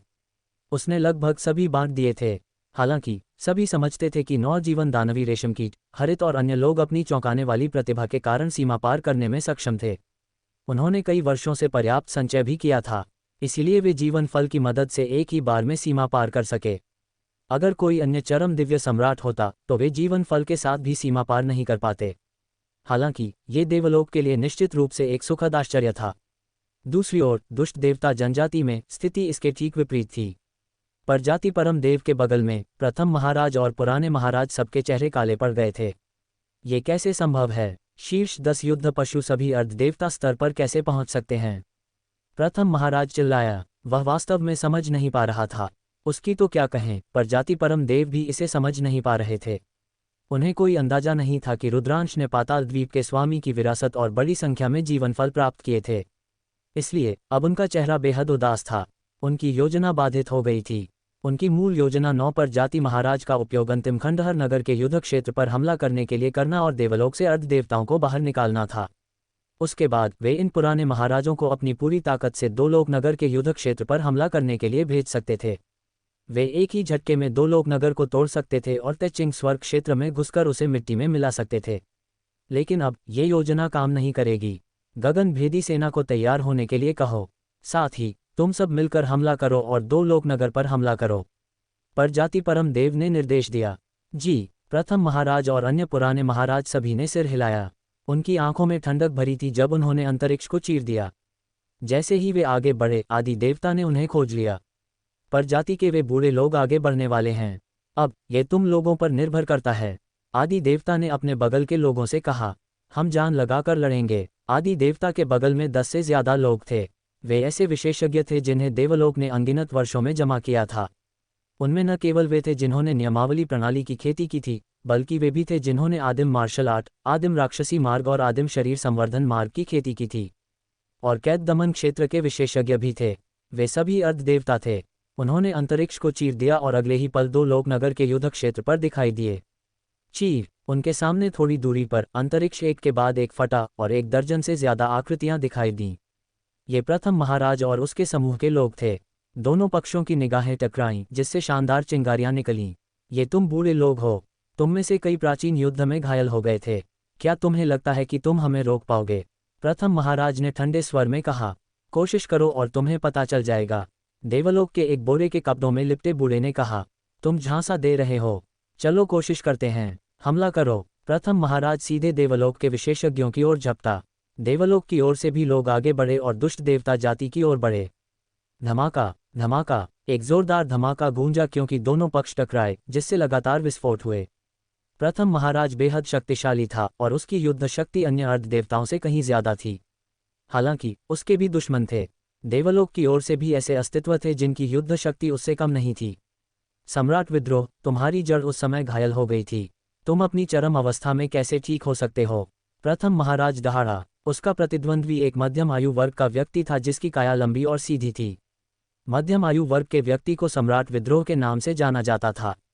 अपनी चरम अवस्था में वह अराजकता सम्राट से भी ज्यादा शक्तिशाली था। हालांकि प्राचीन युद्ध के दौरान आदरणीय सम्राट विद्रोह की जड़ घायल हो गई थी। वह इन सभी वर्षों से एकांतवास में था। तर्कसंगत रूप से उसके घाव इतनी जल्दी ठीक नहीं होने चाहिए थे। तुम बूढ़े लोग भी उस समय घायल हुए थे, लेकिन क्या तुम ठीक नहीं हुए? आदरणीय सम्राट विद्रोह ठंडे स्वर में हंसा, क्योंकि वह प्रथम महाराज से लगातार टकराता रहा। देवलोक के 10 से ज्यादा अर्ध देवताओं ने दुष्ट देवता जाति के पुराने महाराज और प्रथम महाराज के साथ एक जोरदार लड़ाई लड़ी। विजेता का निर्धारण करना कठिन था। दुष्ट देवता जाति के पुराने महाराज, प्रथम महाराज और अन्य लोग हैरान और गुस्से में दोनों थे। प्राचीन युद्ध के दौरान देवलोक में कई लोगों की जीवन शक्ति घायल हो गई थी। उदाहरण के लिए, आदरणीय सम्राट विद्रोह की जीवन शक्ति घायल हो गई थी और ठीक होना आसान नहीं था। बेशक, दुष्ट देवता जाति के कुछ पुराने महाराज भी उस समय युद्ध में घायल हो गए थे। इन वर्षों में दुष्ट देवता जाति ने अपने शीर्ष स्तर के प्राकृतिक खजानों को लगभग खत्म कर दिया था, ताकि दुष्ट देवता जाति के इन पुराने महाराजों को ठीक होने दिया जा सके। हालांकि दुष्ट देवता जनजाति ने पूरे दुष्ट देवता लोक और देवलोक के 8 स्वर्ग क्षेत्रों पर कब्जा कर लिया था। ऐसे विशाल क्षेत्र के साथ उनके पास स्वाभाविक रूप से कई खजाने होंगे। हालांकि देवलोक में केवल तेचिंग स्वर्ग क्षेत्र ही बचा था। प्राकृतिक खजाने बहुत सीमित थे, लेकिन अब देवलोक में ये अर्ध देवता वास्तव में अपनी चरम स्थिति में थे। वे वास्तव में समझ नहीं पा रहे थे। वे हैरान और गुस्से में दोनों थे। इस बार कई चीजें पहले ही उनकी उम्मीदों से ज्यादा हो चुकी थीं। उदाहरण के लिए, विश्वभूत देव कछुआ, विशाल सींग वाला वृषभ और 9 जीवन दानवी रेशम कीट, जो शीर्ष 10 युद्ध पशुओं में से थे, अर्ध देवता बन गए थे। देवलोक में पुराने अर्ध देवता भी थे जो अपनी चरम अवस्था में ठीक हो गए थे। ये सभी ऐसी चीजें थीं जिनकी उन्होंने उम्मीद नहीं की थी। अगर उन्हें पता चलता कि यह सब जीवन फल के कारण हुआ था जिसे रुद्रांश पाताल द्वीप से लाया था, तो पता नहीं उनके चेहरे पर कैसी अभिव्यक्ति होती। दुष्ट देवता लोक में प्रजाति परम देव का चेहरा भी बहुत भद्दा था। उसने दूर देखा, मानो वह अंतहीन शून्य में देख सकता हो। आदि देवता ने भी दुष्ट देवता जाति की ओर देखा, मानो वह प्रजाति परम देव को देख रहा हो। उन दोनों की आंखें एक उज्ज्वल प्रकाश से चमकीं। आदि देवता, क्या तुम्हें लगता है कि तुम जीत सकते हो? इस बार देवलोक का विनाश निश्चित है। तुम्हारे सभी प्रयास व्यर्थ हो जाएंगे, प्रजाति परम देव ने ठंडे स्वर में कहा। उसकी आवाज वास्तव में अंतहीन शून्य को भेद कर दुष्ट देवता लोक से देवलोक तक और आदि देवता के कानों में पहुंची। इस तरह का कौशल अविश्वसनीय था। ओह, सच में, क्या तुम नहीं जानते कि जो अन्याय करते हैं उनका विनाश निश्चित है? आदि देवता ने भी बोला और उसकी आवाज दुष्ट देवता लोक तक फैल गई। हा, आदि देवता, तुम इतने लंबे समय तक जीवित रहे हो और तुम अभी भी इस तरह के बकवास में विश्वास करते हो?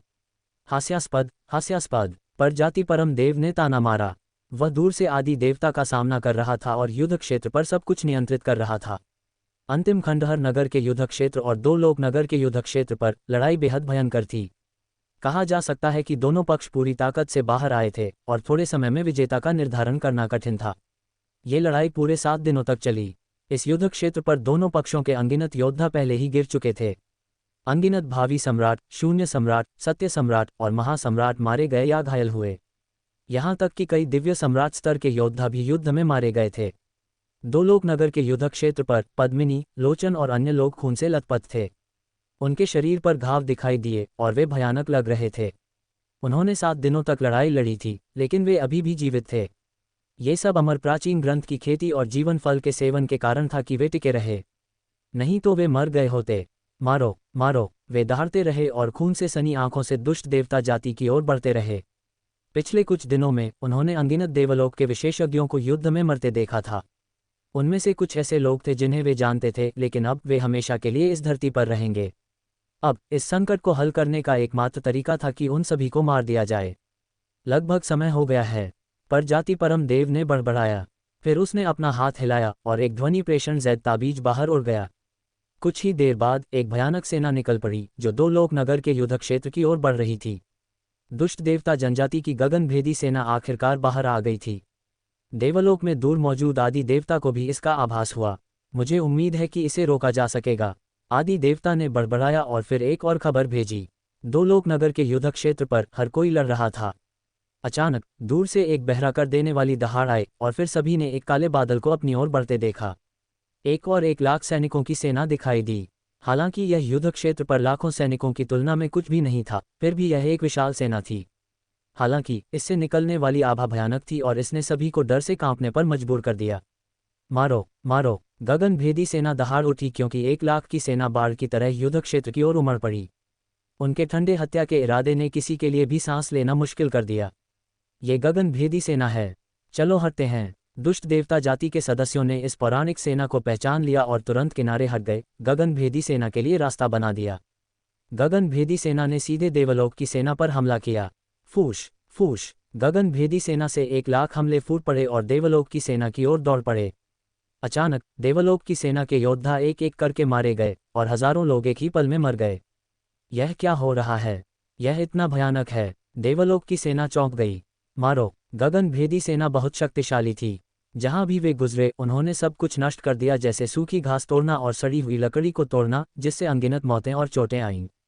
धिक्कार है! दुष्ट देवता जनजाति के पास वास्तव में ऐसी सेना है। आकाश में कई दिव्य सम्राट चौंक गए। कुछ दिव्य सम्राटों ने गगन भेदी सेना पर हमला किया, लेकिन गगन भेदी सेना के कुछ लोगों ने दिव्य सम्राटों पर हमला किया, उन्हें मार डाला। भयानक! ये वास्तव में भयानक था। एक दिव्य सम्राट भी पल भर में मारा गया। तुम वास्तव में गगन भेदी सेना पर हमला करना चाहते हो? तुम अपनी ताकत को ज्यादा आंक रहे हो। दुष्ट देवता जाति के कुछ दिव्य सम्राटों ने ताना मारा। गगन भेदी सेना दुष्ट देवता जनजाति के प्राचीन किंवदंतियों में सबसे भयानक सेना थी। सेना में केवल 1,00,000 लोग थे, लेकिन वे सभी महासम्राट स्तर से ऊपर के विशेषज्ञ थे। उनमें 5,000 ऐसे थे जो दिव्य सम्राट स्तर से ऊपर थे। 95,000 महासम्राट और 5,000 दिव्य सम्राट, ये कितनी शक्तिशाली शक्ति थी! ये गगन भेदी सेना है। धिक्कार है! देवलोक से अर्ध देवताओं के चेहरे बहुत बदल गए। गठन करो! इस क्षण गगन भेदी सेना के कमांडर ने आदेश दिया।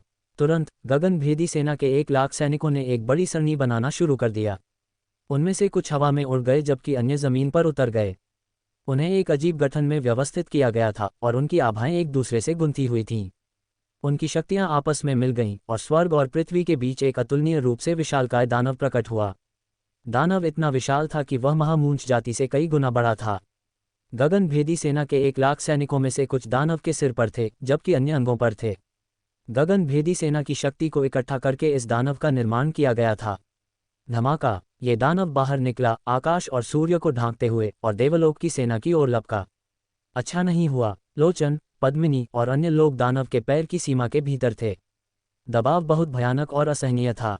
एक बार जब दानव उन पर पैर रख देता तो वे राख में बदल जाते।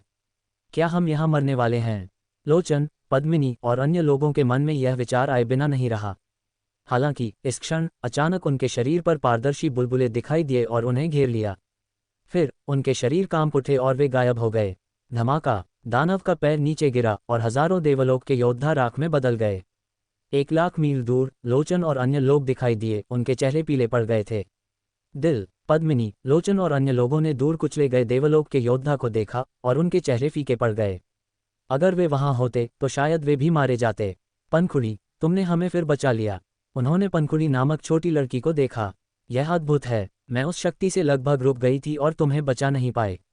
पनखुड़ी के चेहरे पर डर का भाव था। धमाका! विशाल दानव ने पैर पटकने के बाद मुक्का मारा। यह मुक्का जमीन पर नहीं बल्कि आकाश में लड़ रहे देवलोक के शक्तिशाली योद्धाओं पर था। दानव की विशाल मुट्ठी ने शून्य को लगातार विस्फारित करते हुए आगे बढ़ी। दृश्य अत्यंत भयानक था। इसे रोको! कम से कम 100 दिव्य सम्राटों ने एक साथ हमला किया और मुट्ठी पर अपने सबसे शक्तिशाली वार किए। लगातार विस्फोटों की एक श्रृंखला गूंज उठी।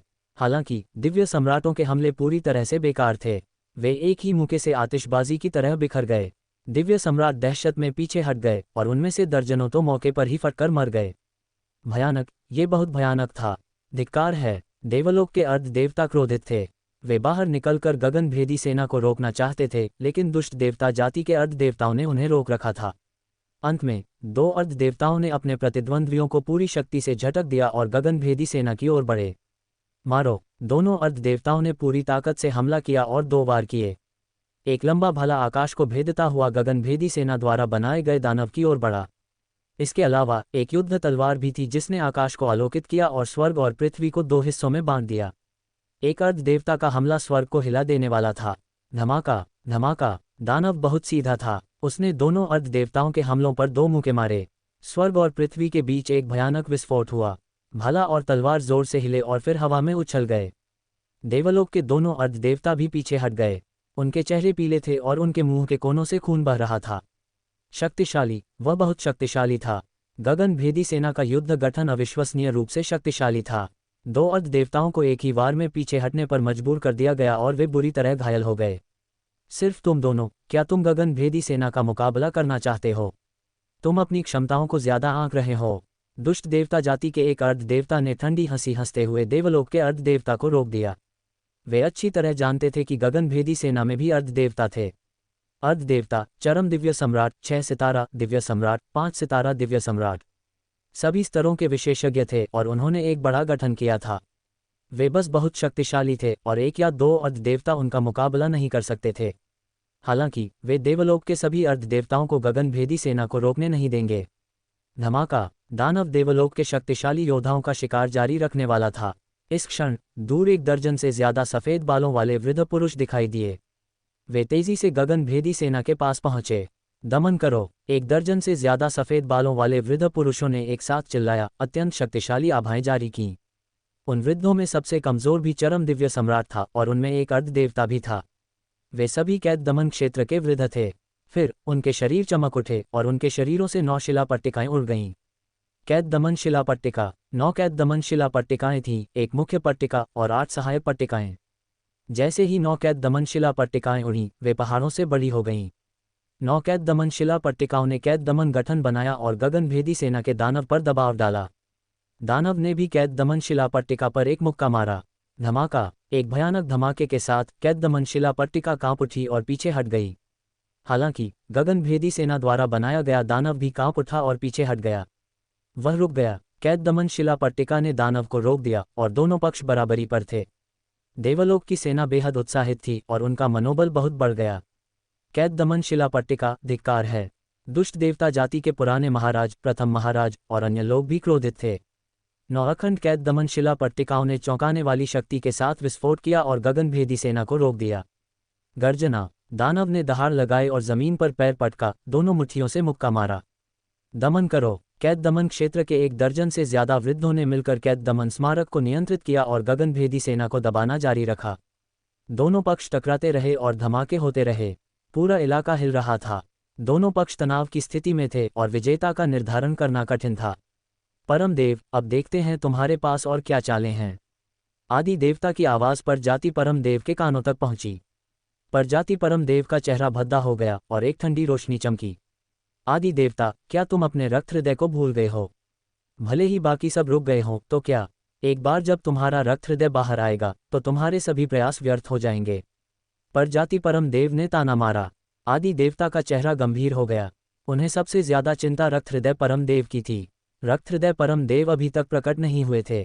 वह शायद ठीक होने में समय ले रहे थे। एक बार जब वह ठीक हो जाते तो उन्हें कौन रोक पाता? उनकी एकमात्र उम्मीद रुद्रांश पर थी। उन्हें उम्मीद थी कि रुद्रांश तेजी से सीमा पार कर लेगा। आदि देवता, तुम हमला क्यों नहीं कर रहे हो? पर जाति परम देव ने अचानक कहा। आदि देवता की आंखें हिलीं, लेकिन उन्होंने कुछ नहीं कहा। तुम बस समय निकालने की कोशिश कर रहे हो। तुम रुद्रांश के सीमा पार करने का इंतजार कर रहे हो, है ना? अगर ऐसा नहीं होता तो तुम निश्चित रूप से मुझसे जानलेवा लड़ाई लड़ते। केवल मुझे मारकर या घायल करके ही तुम्हें अपने रक्त हृदय को रोकने का मौका मिलेगा। हालांकि तुम अभी तक हिल नहीं रहे हो। हैं। पर जाति परम देव ने ताना मारा, आदि देवता के विचारों को भांपते हुए। आदि देवता ने एक शब्द भी नहीं कहा। वह जानते थे कि परजाति परम देव की बुद्धिमत्ता को देखते हुए वह कुछ भी छिपा नहीं पाएंगे। हालांकि रुद्रांश प्रभुत्व के मार्ग की खेती करता है। देवलोक जैसी जगह में सीमा पार करना इतना आसान नहीं है। फिर भी मैं तुम्हें मौका नहीं दूंगा। निराशा! आदि देवता, परजाति परम देव ने ठंडे स्वर में कहा।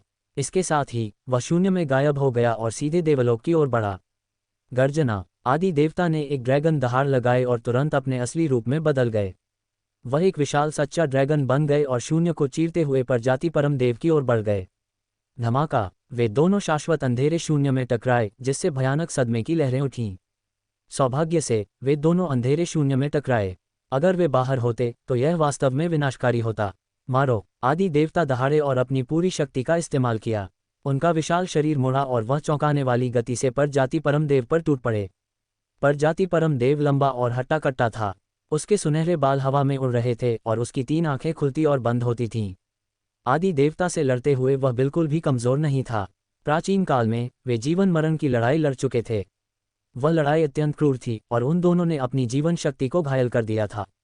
इसलिए वे एक दूसरे के तरीकों को अच्छी तरह जानते थे और थोड़े समय में विजेता का निर्धारण करना कठिन था। आदि देवता, तुम मुझे रोक नहीं सकते। तुमने अनगिनत वर्षों तक आकाश को सील किया है, लेकिन ये सब व्यर्थ है। तुम सब मर जाओगे। पर जाति परम देव ने एक लंबी दहाड़ लगाई और एक पल में आदि देवता के साथ सैकड़ों चालें चलीं। आदि देवता ने एक शब्द भी नहीं कहा और पूरी ताकत से हमला किया। रक्त हृदय, अगर तुम अब हमला नहीं करोगे तो कब करोगे? पर जाति परम देव की आवाज़ दुष्ट देवता लोक में वापस प्रसारित हुई। धमाका! दुष्ट देवता लोक के पवित्र पर्वत से अचानक एक भयानक आभा फूट पड़ी और एक रक्तलाल प्रकाश स्तंभ आकाश में जा लगा। फिर रक्तलाल प्रकाश स्तंभ में एक आकृति दिखाई दी। ये रक्तलाल कपड़े पहने एक पतला बूढ़ा आदमी था। उसके रक्तलाल बाल हवा में उड़ रहे थे और उसका पूरा शरीर एक भयानक हत्या के इरादे से भरा हुआ था। इस हत्या के इरादे से लग रहा था कि वह दुनिया के सभी जीवित प्राणियों को मार डालना चाहता है। मारो मारो मारो, देवलोक के सभी जीवित प्राणियों को मारो। बूढ़े आदमी के मुंह से एक हड्डी को कपकपाने वाली आवाज निकली। रक्त हृदय, आदि देवता का चेहरा भद्दा था। अपनी साधना से वह एक नज़र में बता सकते थे कि हालांकि रक्त हृदय परम देव अपनी चरम अवस्था में वापस नहीं आए थे, फिर भी वह युद्ध देवता क्षेत्र में प्रवेश कर चुके थे और उनमें एक युद्ध देवता की युद्ध शक्ति थी। अब जब दुष्ट देवता जनजाति के पास एक अतिरिक्त युद्ध देवता था तो उन्हें कौन रोक सकता था? अर्ध देवता युद्ध देवता क्षेत्र से केवल एक कदम दूर लगते थे, लेकिन उनकी युद्ध शक्ति में जमीन आसमान का अंतर था। भले ही 10 या 20 अर्ध देवता एक साथ आ जाएं, फिर भी वे एक युद्ध देवता का मुकाबला नहीं कर सकते थे। भनभनाहट! रक्त हृदय परम देव ने शून्य को चीर दिया और अगले ही पल 2 लोकनगर के युद्ध क्षेत्र पर दिखाई दिए। उसके शरीर से आभा चारों दिशाओं में फैल गई, जिससे हर किसी के दिलों पर दबाव पड़ गया। ये रक्त हृदय परम देव है। दुष्ट देवता जाति के हर कोई उत्साह से भर गया। इसके विपरीत देवलोक की ओर सभी के चेहरे नाटकीय रूप से बदल गए। हालांकि कई लोगों ने रक्त हृदय परम देव के बारे में कभी नहीं सुना था, लेकिन उससे निकलने वाली आभा बहुत भयानक और बस असहनीय थी। वह एक अर्ध देवता से कहीं ज्यादा भयानक था। धिक्कार है, रक्त हृदय परम देव ठीक हो गया है। आदरणीय सम्राट विद्रोह और अन्य लोगों के चेहरे तेजी से बदल गए क्योंकि वे दहशत में चिल्ला उठे। हा, तुम खत्म हो गए। रक्त हृदय परम देव ठीक हो गया है और देवलोक नष्ट हो जाएगा। देखते हैं तुम लोग इसे कैसे रोकोगे। दुष्ट देवता जाति के पुराने महाराज सभी हंसे। मारो मारो, रक्त हृदय परम देव चिल्लाया। उसका हत्या का इरादा फट गया और सदमे की लहर की तरह चारों दिशाओं में फैल गया। फट फट! देवलोक में कई विशेषज्ञों ने सीधे खून के बड़े घूंट थूक दिए।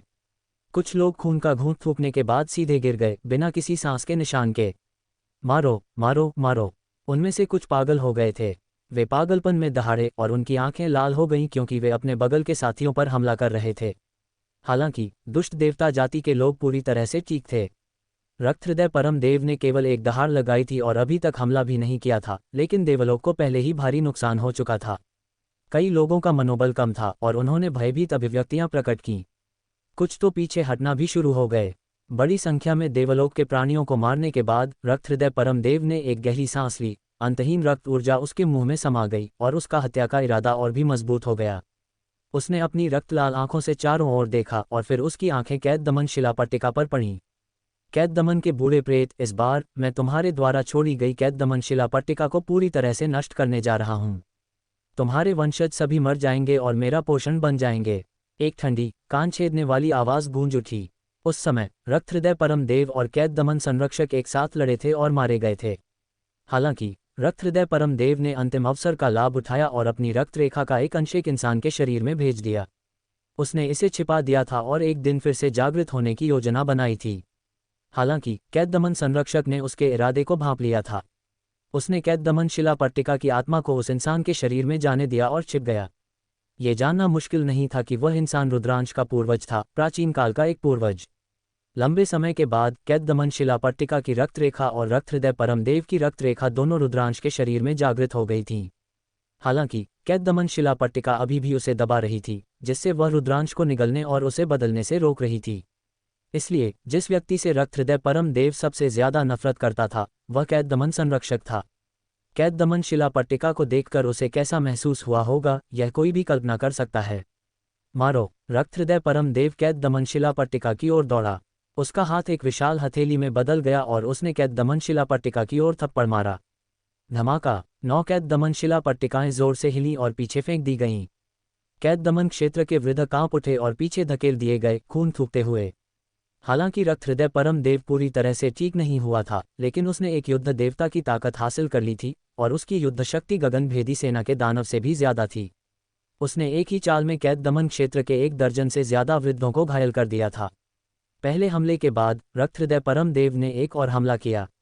उसी समय गगनभेदी सेना द्वारा बनाया गया दानव भी आगे बढ़ा। रक्तहृदय परम देव के साथ मिलकर वे कैददमन शिला पट्टिका को पूरी तरह से नष्ट करने जा रहे थे। तैयार हो जाओ, कैददमन क्षेत्र के एक अर्ध देवता वृद्ध ने कहा। बेशक कैददमन क्षेत्र से एक से ज्यादा अर्ध देवता थे। हालांकि उनमें से कुछ दुष्ट देवता जाति के पुराने महाराज के खिलाफ देवलोक के अर्ध देवताओं के साथ लड़ रहे थे। ठीक है, कैददमन क्षेत्र के अन्य वृद्ध भी दृढ़ थे। धमाका धमाका, अचानक कैददमन क्षेत्र के वृद्धों की आभाएं मजबूत हो गईं। उनके शरीरों से एक रक्त लाल प्रकाश फैल गया, मानो वे जल रहे हों। फिर कैददमन क्षेत्र के एक दर्जन वृद्ध एक दर्जन रक्त प्रकाश में बदल गए और कैददमन शिला पट्टिका में उड़ गए। कैददमन शिला पट्टिकाएं जोर से हिलीं और चमकीं। अंत में 9 कैददमन शिला पट्टिकाएं एक में विलीन हो गईं, लेकिन ये पहले से 10 गुना बड़ी थी। वृद्ध युद्ध क्षेत्र पर कैददमन क्षेत्र के कई लोग ये देखकर चिल्लाए बिना नहीं रह सके। वे जानते थे कि ये वृद्ध कैददमन शिला पट्टिका को सक्रिय करने और उसकी पूरी शक्ति जारी करने के लिए अपनी रक्त शक्ति को जला रहे थे, और वे स्वयं पूरी तरह से गिर चुके थे। धमाका, इस क्षण गगनभेदी सेना के दानव ने कैददमन शिला पट्टिका पर मुक्का मारा, लेकिन उसे एक शक्तिशाली बल द्वारा पीछे धकेल दिया गया। उसी समय कैददमन शिला पट्टिका पर एक आकृति दिखाई दी। यह एक ऋषि जैसे आचरण और एक राजसी आभा वाले एक वृद्ध व्यक्ति का रूप था। संरक्षक, ये संरक्षक है, कैददमन क्षेत्र के किसी ने चिल्लाया। कैददमन क्षेत्र के कई लोगों ने कैददमन संरक्षक का चित्र देखा था। ये वृद्ध बिल्कुल उन्हीं की तरह दिखते थे। हे कैददमन के बूढ़े, तुम बस कैददमन शिला पट्टिका पर एक अमर निशान हो। आज मैं तुम्हें पूरी तरह से नष्ट कर दूंगा। रक्तहृदय परम देव ने ताना मारा। वह आगे बढ़ा और कैददमन शिला पट्टिका पर हमला किया। कैददमन शिला पट्टिका पर कैददमन संरक्षक बाहर निकले और रक्तहृदय परम देव की ओर बढ़े। वे दोनों भयंकर रूप से टकराए, जिससे एक बहरा कर देने वाला धमाका हुआ। उसी समय कैददमन शिला पट्टिका गगनभेदी सेना की ओर उड़ गई और उन्हें दबा दिया। कुछ समय के लिए गगनभेदी सेना और रक्तहृदय परम देव को रोक दिया गया था, जिसने देवलोक के पक्ष के मनोबल को बहुत बढ़ाया। क्या तुम्हें लगता है कि तुम सिर्फ एक निशान के अंश से मुझे रोक सकते हो? क्या मजाक है? रक्तहृदय परम देव ने ताना मारा। उसके हाथ में एक रक्त लाल मोती दिखाई दिया, जिससे एक मजबूत रक्त ऊर्जा निकल रही थी, और उसने इसे कैददमन संरक्षक पर फेंक दिया। पलक झपकते ही दोनों ने दर्जनों चालें चलीं। कैददमन संरक्षक केवल एक निशान थे और कैददमन शिला पट्टिका को गगनभेदी सेना से निपटना पड़ा। वह इसका मुकाबला नहीं कर सकता था। दर्जनों चालों के बाद उसे रक्तहृदय परम देव द्वारा पूरी तरह से दबा दिया गया। अगर यह जारी रहा तो वह जल्द ही हार जाएगा और मारा जाएगा। अगले ही पल दर्जनों और चालें चली गईं। धमाका, कैददमन संरक्षक का निशान मुकाबला नहीं कर पाया और रक्तहृदय परम देव ने उसे हवा में उड़ा दिया। उसका शरीर आभासी हो गया, मानो वह किसी भी क्षण बिखर जाएगा। अच्छा नहीं, ये सब देख रहे देवलोक के प्राणियों के चेहरे बहुत भद्दे थे और उन्होंने निराशा के भाव प्रकट किए। क्या कोई रक्तहृदय परम देव को रोक नहीं पाएगा? क्या देवलोक का हारना और नष्ट होना तय था? वे अनिच्छुक थे, लेकिन उनकी शक्ति सीमित थी। कैददमन के बूढ़े प्रेत, पूरी तरह से गायब हो जाओ। रक्तहृदय परम देव दहाड़ा और कैददमन संरक्षक पर लगातार हमला करते हुए उसकी आभा और मजबूत हो गई। धमाका, कैददमन संरक्षक को फिर से चोट लगी। उसका शरीर लगभग बिखर गया और उसकी सांस कमजोर थी। कैददमन संरक्षक के पास रक्तहृदय परम देव का विरोध करने के लिए कैददमन शिला पट्टिका को बुलाने के अलावा कोई चारा नहीं था। हालांकि इस तरह गगनभेदी सेना का कोई प्रतिद्वंद्वी नहीं होगा। गर्जना, गगनभेदी सेना के दानव ने दहाड़ लगाए और कैददमन संरक्षक पर हमला किया। कैददमन संरक्षक का मुहर और कैददमन शिला पट्टिका मिलकर रक्तहृदय परम देव और गगनभेदी सेना द्वारा बनाए गए दानव का विरोध करते थे, लेकिन फिर भी वह उनका मुकाबला नहीं कर सका। उसे पूरी तरह से दबा दिया गया। धमाका धमाका, कैददमन शिला पट्टिका को लगातार हवा में उड़ाया जा रहा था और वह हिल रही थी। कड़क, कैददमन शिला पट्टिका से एक आवाज आई, जिसने सभी को चौंका दिया। कैददमन शिला पट्टिका अब और नहीं टिक सकती थी। उस पर एक दरार दिखाई दी। टूटो, टूट जाओ, मैं तुम्हें पूरी तरह से तोड़ दूंगा। रक्तहृदय परम देव ने ताना मारा। देवलोक में हर किसी का दिल भारी हो गया। रुद्रांश, आदि देवता ने आह भरी। रुद्रांश सफलतापूर्वक सीमा पार नहीं कर पाया था। आदि देवता, तुम्हारी हार निश्चित है। प्रजाति परम देव ने ताना मारा। रुद्रांश अभी भी अजगर सम्राट शिखर पर पालती मारकर बैठा था। उसके शरीर पर आभा घट बढ़ रही थी, क्योंकि वह साधना पर ध्यान केंद्रित कर रहा था। अचानक आकाश में एक छाया चमकी और एक आकृति दिखाई दी। ये हिमवर्षा थी। रुद्रांश, मुझे उम्मीद है कि तुम समय पर पहुंच सकते हो। मैं तुम्हारे लिए कुछ समय खरीदूंगी। हिमवर्षा ने बुदबुदाया, फिर मुड़ी और गायब हो गई। लोक नगर के युद्ध क्षेत्र पर रक्त हृदय परम देव और गगन भेदी सेना ने मिलकर काम किया। कैद दमन शिला पट्टिका को कुछ और बार चोट लगी और उस पर और दरारें दिखाई दीं। कैद दमन शिला पट्टिका क्षतिग्रस्त हो गई थी और कमजोर थी। वह रक्त हृदय परम देव और गगन भेदी सेना के हमलों का सामना नहीं कर सकती थी। टूटो, मेरे लिए टूट जाओ। कैद दमन के बूढ़े, मैं तुम्हारे द्वारा इस दुनिया में छोड़े गए एकमात्र सबूत को गायब कर दूंगा। रक्त हृदय परम देव हंसा। उसका शरीर रक्त लाल प्रकाश से ढका हुआ था, जो रक्त लाल तलवार की रोशनी में बदल गया और कैद दमन शिला पट्टिका पर लगातार वार कर रहा था। उसी समय उसने रक्त मोती को नियंत्रित किया ताकि वह अद्भुत शक्ति के साथ रक्त प्रकाश की किरणों के साथ फट जाए। हालांकि इस क्षण उसके सिर के ऊपर अचानक अंतहीन काला प्रकाश दिखाई दिया और एक विशाल काले कमल में बदल गया, जिसने उस पर दबाव डाला। तुम मुझ पर हमला करना चाहती हो, तुम मौत को बुला रही हो, मर जाओ। रक्त हृदय परम देव चिल्लाया। उसने अपना हाथ हिलाया और एक रक्त लाल तलवार की रोशनी निकलकर काले कमल से टकराई। एक हिंसक धमाके के साथ काले कमल को हवा में उड़ा दिया गया, लेकिन जैसा कि रक्त हृदय परम देव ने उम्मीद की थी, वह ढहा नहीं। काला कमल पीछे की ओर उड़ा और अगले ही पल कमल पर एक आकृति दिखाई दी। वह एक लंबी काली पोशाक में एक युवती थी। वह अद्वितीय और सुंदर थी। उसने इसे रोक दिया। उसने वास्तव में रक्त हृदय परम देव के हमले को रोक दिया। कई लोग चौंक गए। रक्त हृदय परम देव एक युद्ध देवता था। उसका एक आकस्मिक वार भी ऐसा नहीं था जिसे आम लोग रोक सकें। अर्ध देवताओं को भी रोकना मुश्किल होगा। हालांकि रक्त हृदय परम देव के हमले को रोक दिया गया था। क्या रक्त हृदय परम देव भी चौंक गया? उसकी रक्तलाल आंखों में एक ठंडी रोशनी चमकी और उसकी रक्त ऊर्जा एक चौंकाने वाली रक्त तलवार में संघनित हुई, जो काले कमल पर टूट पड़ी। बिखर जाओ। एक कुरकुरी आवाज के साथ काला कमल अचानक काले पंखुड़ियों में फैल गया। प्रत्येक पंखुड़ी तलवार की ऊर्जा की एक किरण में बदल गई, जो रक्त हृदय परम देव पर लगातार हमला कर रही थी। भनभनाहट, सूं, ऐसा लगा जैसे दिव्य तलवारें एक दूसरे से टकरा रही हों और तलवारों के टकराने की आवाज धरती पर गूंज उठी। हालांकि काली तलवार की ऊर्जा लगातार बिखर रही थी, रक्त हृदय परम देव के हमले से निकलने वाली रक्तलाल तलवार की रोशनी हर काली तलवार की ऊर्जा के बिखरने के बाद थोड़ी कमजोर हो गई। जब अंतिम काली तलवार की ऊर्जा ढह गई तो रक्त हृदय परम देव की रक्तलाल तलवार रोशनी अपनी मूल शक्ति के 10% से भी कम थी और महिला ने इसे आसानी से रोक दिया। उसने इसे फिर से रोक दिया। इस बार रक्त हृदय परम देव गंभीर है। कई लोग चौंक गए। यह महिला कौन थी? वह इतनी शक्तिशाली थी कि रक्त हृदय परम देव के हमले को रोक सकती थी। मैं जानता हूँ, ये हिमवर्षा है, रुद्रांश की पत्नी हिमवर्षा। क्या रुद्रांश की पत्नी इतनी शक्तिशाली है? अनगिनत लोग गहरे सदमे में थे। कई लोग रुद्रांश की युद्ध शक्ति से अवगत थे। वह प्रजाति के 2 अर्ध देवताओं के खिलाफ लड़ने में सक्षम था। वह अद्वितीय और शानदार था। हालांकि उसकी पत्नी अब और भी भयानक थी। वह वास्तव में रक्त हृदय परम देव के साथ लड़ सकती थी। ये बहुत चौंकाने वाला था। ये कैसे संभव है? वह सिर्फ एक अर्ध देवता है। वह रक्त हृदय परम देव के हमले को कैसे रोक सकती थी? प्रथम महाराज और अन्य पुराने महाराज सभी दंग रह गए। वे बता सकते थे कि हिमवर्षा एक अर्ध देवता थी, लेकिन उसकी युद्ध शक्ति उनसे कहीं ज्यादा थी। ये सही है, हिमवर्षा की साधना अर्ध देवता क्षेत्र तक पहुंच गई थी। वह लगभग 200 वर्षों से पीली झील द्वीप के अंदर और बाहर रही थी। जीवन फल की मदद से हिमवर्षा अर्ध देवता क्षेत्र तक पहुंच गई थी। इसके अलावा हिमवर्षा की युद्ध शक्ति आम लोगों से कहीं ज्यादा थी। उस समय जब हिमवर्षा एक 5 सितारा दिव्य सम्राट थी, तो वह पहले से ही एक चरम दिव्य सम्राट को दबा सकती थी। अब जब वह एक अर्ध देवता बन गई थी, तो उसकी युद्ध शक्ति स्वाभाविक रूप से अन्य अर्ध देवताओं से कहीं ज्यादा थी। वे केवल वे ही नहीं थे जो चौंक गए थे, प्रजाति परम देव और आदि देवता भी समान रूप से चौंक गए थे। वह वास्तव में इतनी मजबूत है। युद्ध क्षेत्र पर पद्मिनी और यामिनी ने शानदार हिमवर्षा को देखा और आह भरी। आह, मारो मारो मारो। हिमवर्षा ने रक्त हृदय परम देव की लगातार 2 चालों को रोक दिया था, जिसने उसके हत्या के इरादे और क्रूरता को और उत्तेजित कर दिया। वह पागलपन में दहाड़ा और कैद दमन शिला पट्टिका को पूरी तरह से अनदेखा करते हुए हिमवर्षा की ओर बढ़ा। कैद दमन शिला पट्टिका और गगन भेदी सेना के दानव भयंकर युद्ध में लगे हुए थे। धमाका धमाका। हिमवर्षा ने रक्त हृदय परम देव के साथ कुछ और वार किए। हालांकि हिमवर्षा नुकसान में थी और उसे पीछे हटने के लिए मजबूर किया गया था, फिर भी वह रक्त हृदय परम देव के हमले को रोकने में कामयाब रही। कई लोगों ने प्रशंसा में चिल्लाया। वे जानते थे कि हिमवर्षा की युद्ध शक्ति वास्तव में चौंकाने वाली थी। उसने पहले ही अन्य अर्ध देवताओं को पार कर लिया था। हालांकि वह अभी तक रक्त हृदय परम देव का मुकाबला नहीं कर पाई थी, फिर भी वह उससे लड़ सकती थी।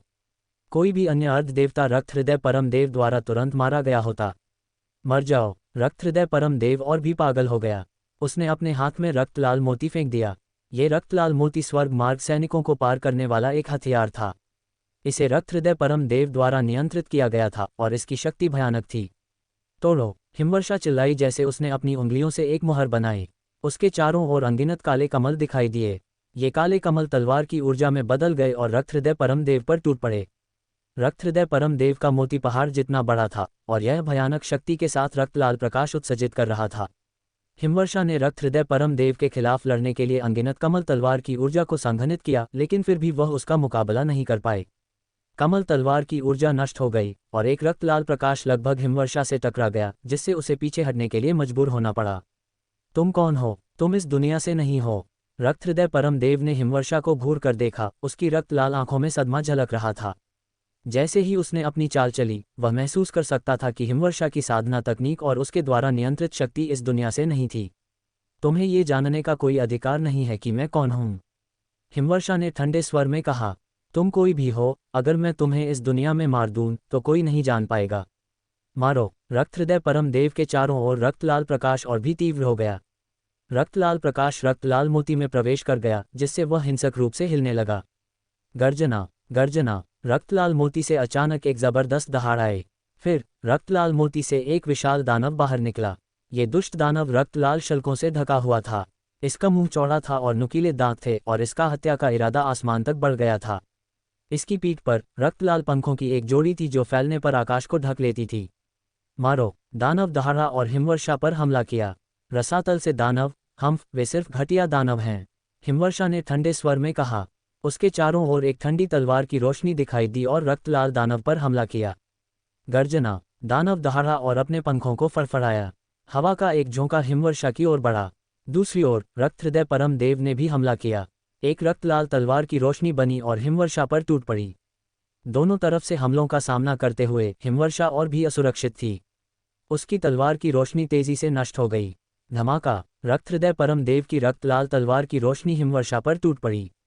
हालांकि हिमवर्षा समय पर खुद को बचाने के लिए एक काला कमल बनाने में कामयाब रही, फिर भी उसे हवा में उड़ा दिया गया। उसका शरीर कांप उठा और उसके मुंह के कोने से खून बह गया। आदि देवता, तुम्हें कोई उम्मीद नहीं है। अगर तुम युद्ध देवता नहीं बनोगे तो ये सब व्यर्थ है। अंधेरे शून्य में प्रजाति परम देव ने ठंडी हंसी हंसते हुए कहा। वह और आदि देवता एक भयंकर युद्ध में बंद थे और थोड़े समय में विजेता का निर्धारण करना कठिन था। आदि देवता का चेहरा अच्छा नहीं लग रहा था। उसने कुछ नहीं कहा और बस हमला करता रहा। जहां तक कैद दमन शिला पट्टिका का सवाल है, क्योंकि वह पहले बुरी तरह से घायल हो चुकी थी, इसलिए वह अब केवल गगनभेदी सेना के खिलाफ लड़ सकती थी। हा, मर जाओ, मुझे परवाह नहीं है कि तुम कौन हो। अगर तुम मेरे खिलाफ जाते हो तो तुम्हें मरना ही होगा। रक्त हृदय परम देव हंसा और हिमवर्षा पर हमला करने के लिए दानव और खुद को नियंत्रित किया। हालांकि इस क्षण शून्य फट गया और एक दूधिया सफेद तलवार की रोशनी दुष्ट दानव पर टूट पड़ी। ये तलवार की रोशनी पवित्र प्रकाश से भरी हुई थी और इसमें अत्यंत चौंकाने वाली शक्ति थी। दुष्ट दानव लापरवाह था और तलवार की रोशनी से कट गया और उसके पंखों में से एक सीधे कट गया। दानव दहाड़ा। जिस जगह से उसे काटा गया था वहां से लगातार जलने की आवाजें आ रही थीं। ऐसा लग रहा था कि तलवार की रोशनी का उस पर एक निरोधात्मक प्रभाव था। पवित्र प्रकाश, धिक्कार है, क्या हो रहा है? रक्त हृदय परम देव क्रोधित था। वह सिर्फ एक निम्न स्तरीय दुष्ट दानव है। अगर यह पहले होता तो मैं उसे एक सांस से राख में बदल सकती थी। एक ठंडी और घमंडी आवाज सुनाई दी। फिर शून्य में अचानक एक आकृति दिखाई दी। वह एक सफेद पोशाक में एक सुंदर महिला थी। वह बिल्कुल हिमवर्षा जैसी दिखती थी। नयनिका, तुम लोग। रक्त हृदय परम देव ने नयनिका को देखा, फिर हिमवर्षा को, और उसकी आंखों में आश्चर्य गहरा हो गया। मुझे उम्मीद नहीं थी कि तुम अपने पिछले जीवन की यादों को निगलने के बाद इतनी जल्दी अर्धदेवता क्षेत्र में उन्नति कर पाओगी। तुमने मुझे चौंका दिया है। नयनिका ने रक्त हृदय परम देव को नहीं देखा। इसके बजाय उसने हिमवर्षा को देखा और अपनी आवाज प्रसारित की। मैं तुमसे पीछे नहीं रहूंगी। मैं तुम्हें वह काम अकेले नहीं करने दूंगी। हिमवर्षा ने जवाब दिया। ओह, सच में तुम काफी आत्मविश्वास से भरी हो, है ना? लेकिन चलो पहले इस आदमी से निपटते हैं। नयनिका हंसी और उसके शरीर से एक दूधिया सफेद पवित्र प्रकाश निकला, मानो कोई देवी दुनिया में उतर आई हो। पवित्र और शुद्ध। मारो, तुम में से कितने भी आओ, मैं तुम सभी को मार दूंगा। रक्त हृदय परम देव दहाड़ा, क्योंकि उसने दानव और खुद को हिमवर्षा और नयनिका पर हमला करने के लिए नियंत्रित किया। काटो। नयनिका ने अपना हाथ नीचे दबाया और हवा में अनगिनत सफेद कमल दिखाई दिए। वे तलवार की ऊर्जा में बदल गए और रक्त हृदय परम देव पर टूट पड़े। वह भी एक अर्ध देवता थी और उसकी युद्ध शक्ति हिमवर्षा से कम नहीं थी। इसके अलावा उसकी हमले की शैली हिमवर्षा की तरह ही थी। जब नयनिका ने अपनी चाल चली तो हिमवर्षा ने भी अपनी चाल चली। उन दोनों ने रक्त हृदय परम देव के खिलाफ लड़ने के लिए सेना में शामिल हो गए। धमाका धमाका धमाका, हवा में लड़ाई तीव्र थी। रक्त हृदय परम देव को हिमवर्षा और नयनिका द्वारा रोका जा रहा था। एक पल के लिए दोनों पक्ष बराबरी पर थे। उन्होंने इसे रोक दिया। इस दृश्य से युद्ध क्षेत्र पर अनगिनत लोग चौंक गए। हालांकि उन दोनों के अलग अलग विचार थे। दुष्ट देवता जाति सदमे में थी, चौंक गई थी और इसे स्वीकार करने में असमर्थ थी। दूसरी ओर देवलोक का पक्ष उत्साहित था। हा, मुझे उम्मीद नहीं थी कि देवलोक में ऐसा विशेषज्ञ होगा। अच्छा अच्छा, आदरणीय सम्राट विद्रोह हंसा, जबकि प्रथम महाराज का चेहरा बहुत भद्दा था।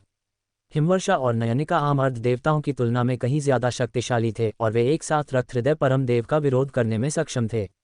इस तरह की ताकत बहुत भयानक थी। देवलोक में ये कहा जा सकता है कि वह आदि देवता के बाद सबसे मजबूत विशेषज्ञ थे। हालांकि उन्होंने पहले उनके बारे में कभी नहीं सुना था। हालांकि इससे कोई फर्क नहीं पड़ता था। जब तक ये देवलोक से था तब तक ये ठीक था। हा, परम देव, ऐसा लगता है कि चीजें तुम्हारे नियंत्रण में नहीं हैं। आदि देवता भी जोर से हंसा। यह एक अप्रत्याशित आश्चर्य था। शुरू में उसने अपनी सारी उम्मीदें रुद्रांश पर टिका दी थीं। उसने कभी उम्मीद नहीं की थी कि देवलोक में ऐसे दो शक्तिशाली योद्धा होंगे। जब तक वे रक्त हृदय परम देव को रोक सकते थे और रुद्रांश के सीमा पार करने का इंतजार कर सकते थे, तब तक उनके जीतने की अधिक संभावना थी। दुष्ट देवता लोक और देवलोक अनगिनत वर्षों से युद्ध में थे और यह संभव था कि यह टूट जाएगा। धिक्कार है, ये कैसे संभव है? प्रजाति परम देव दहाड़ा, उसका दिल सदमे से भरा हुआ था। देवलोक में ऐसे दो विशेषज्ञ कैसे हो सकते थे? वे बहनों की तरह दिखती थीं, लेकिन उनकी युद्ध शक्ति बहुत मजबूत थी। अतीत में कोई खबर नहीं थी। ऐसा लग रहा था जैसे वे हवा में से प्रकट हुई थीं। रुद्रांश की पत्नी, ये फिर से रुद्रांश है। प्रजाति परम देव क्रोधित था। युद्ध क्षेत्र पर लड़ाई एक गतिरोध में प्रवेश कर गई थी। दोनों पक्षों के बीच शक्ति का अंतर बड़ा नहीं था और लड़ाई क्रूर थी। हर पल लोग मर रहे थे।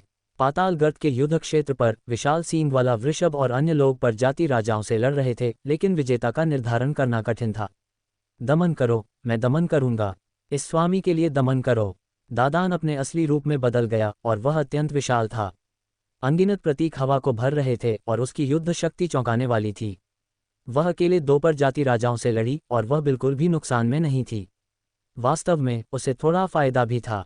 मुझे उम्मीद नहीं थी कि यह बूढ़ा कछुआ अर्धदेवता क्षेत्र में सीमा पार करने के बाद इतना मजबूत होगा। पास ही विशाल सींग वाला वृषभ ने नाखुशी से सोचा। रुद्रांश अजगर सम्राट शिखर पर साधना कर रहा था। धमाका, अचानक रुद्रांश के शरीर से एक चौंकाने वाली आभा उमड़ी। उसने अपनी आंखें खोलीं। अगर हमारा वीडियो आपको अच्छा लगे तो लाइक, कमेंट, शेयर ज़रूर करना और अगले वीडियो के लिए कमेंट ज़रूर करना।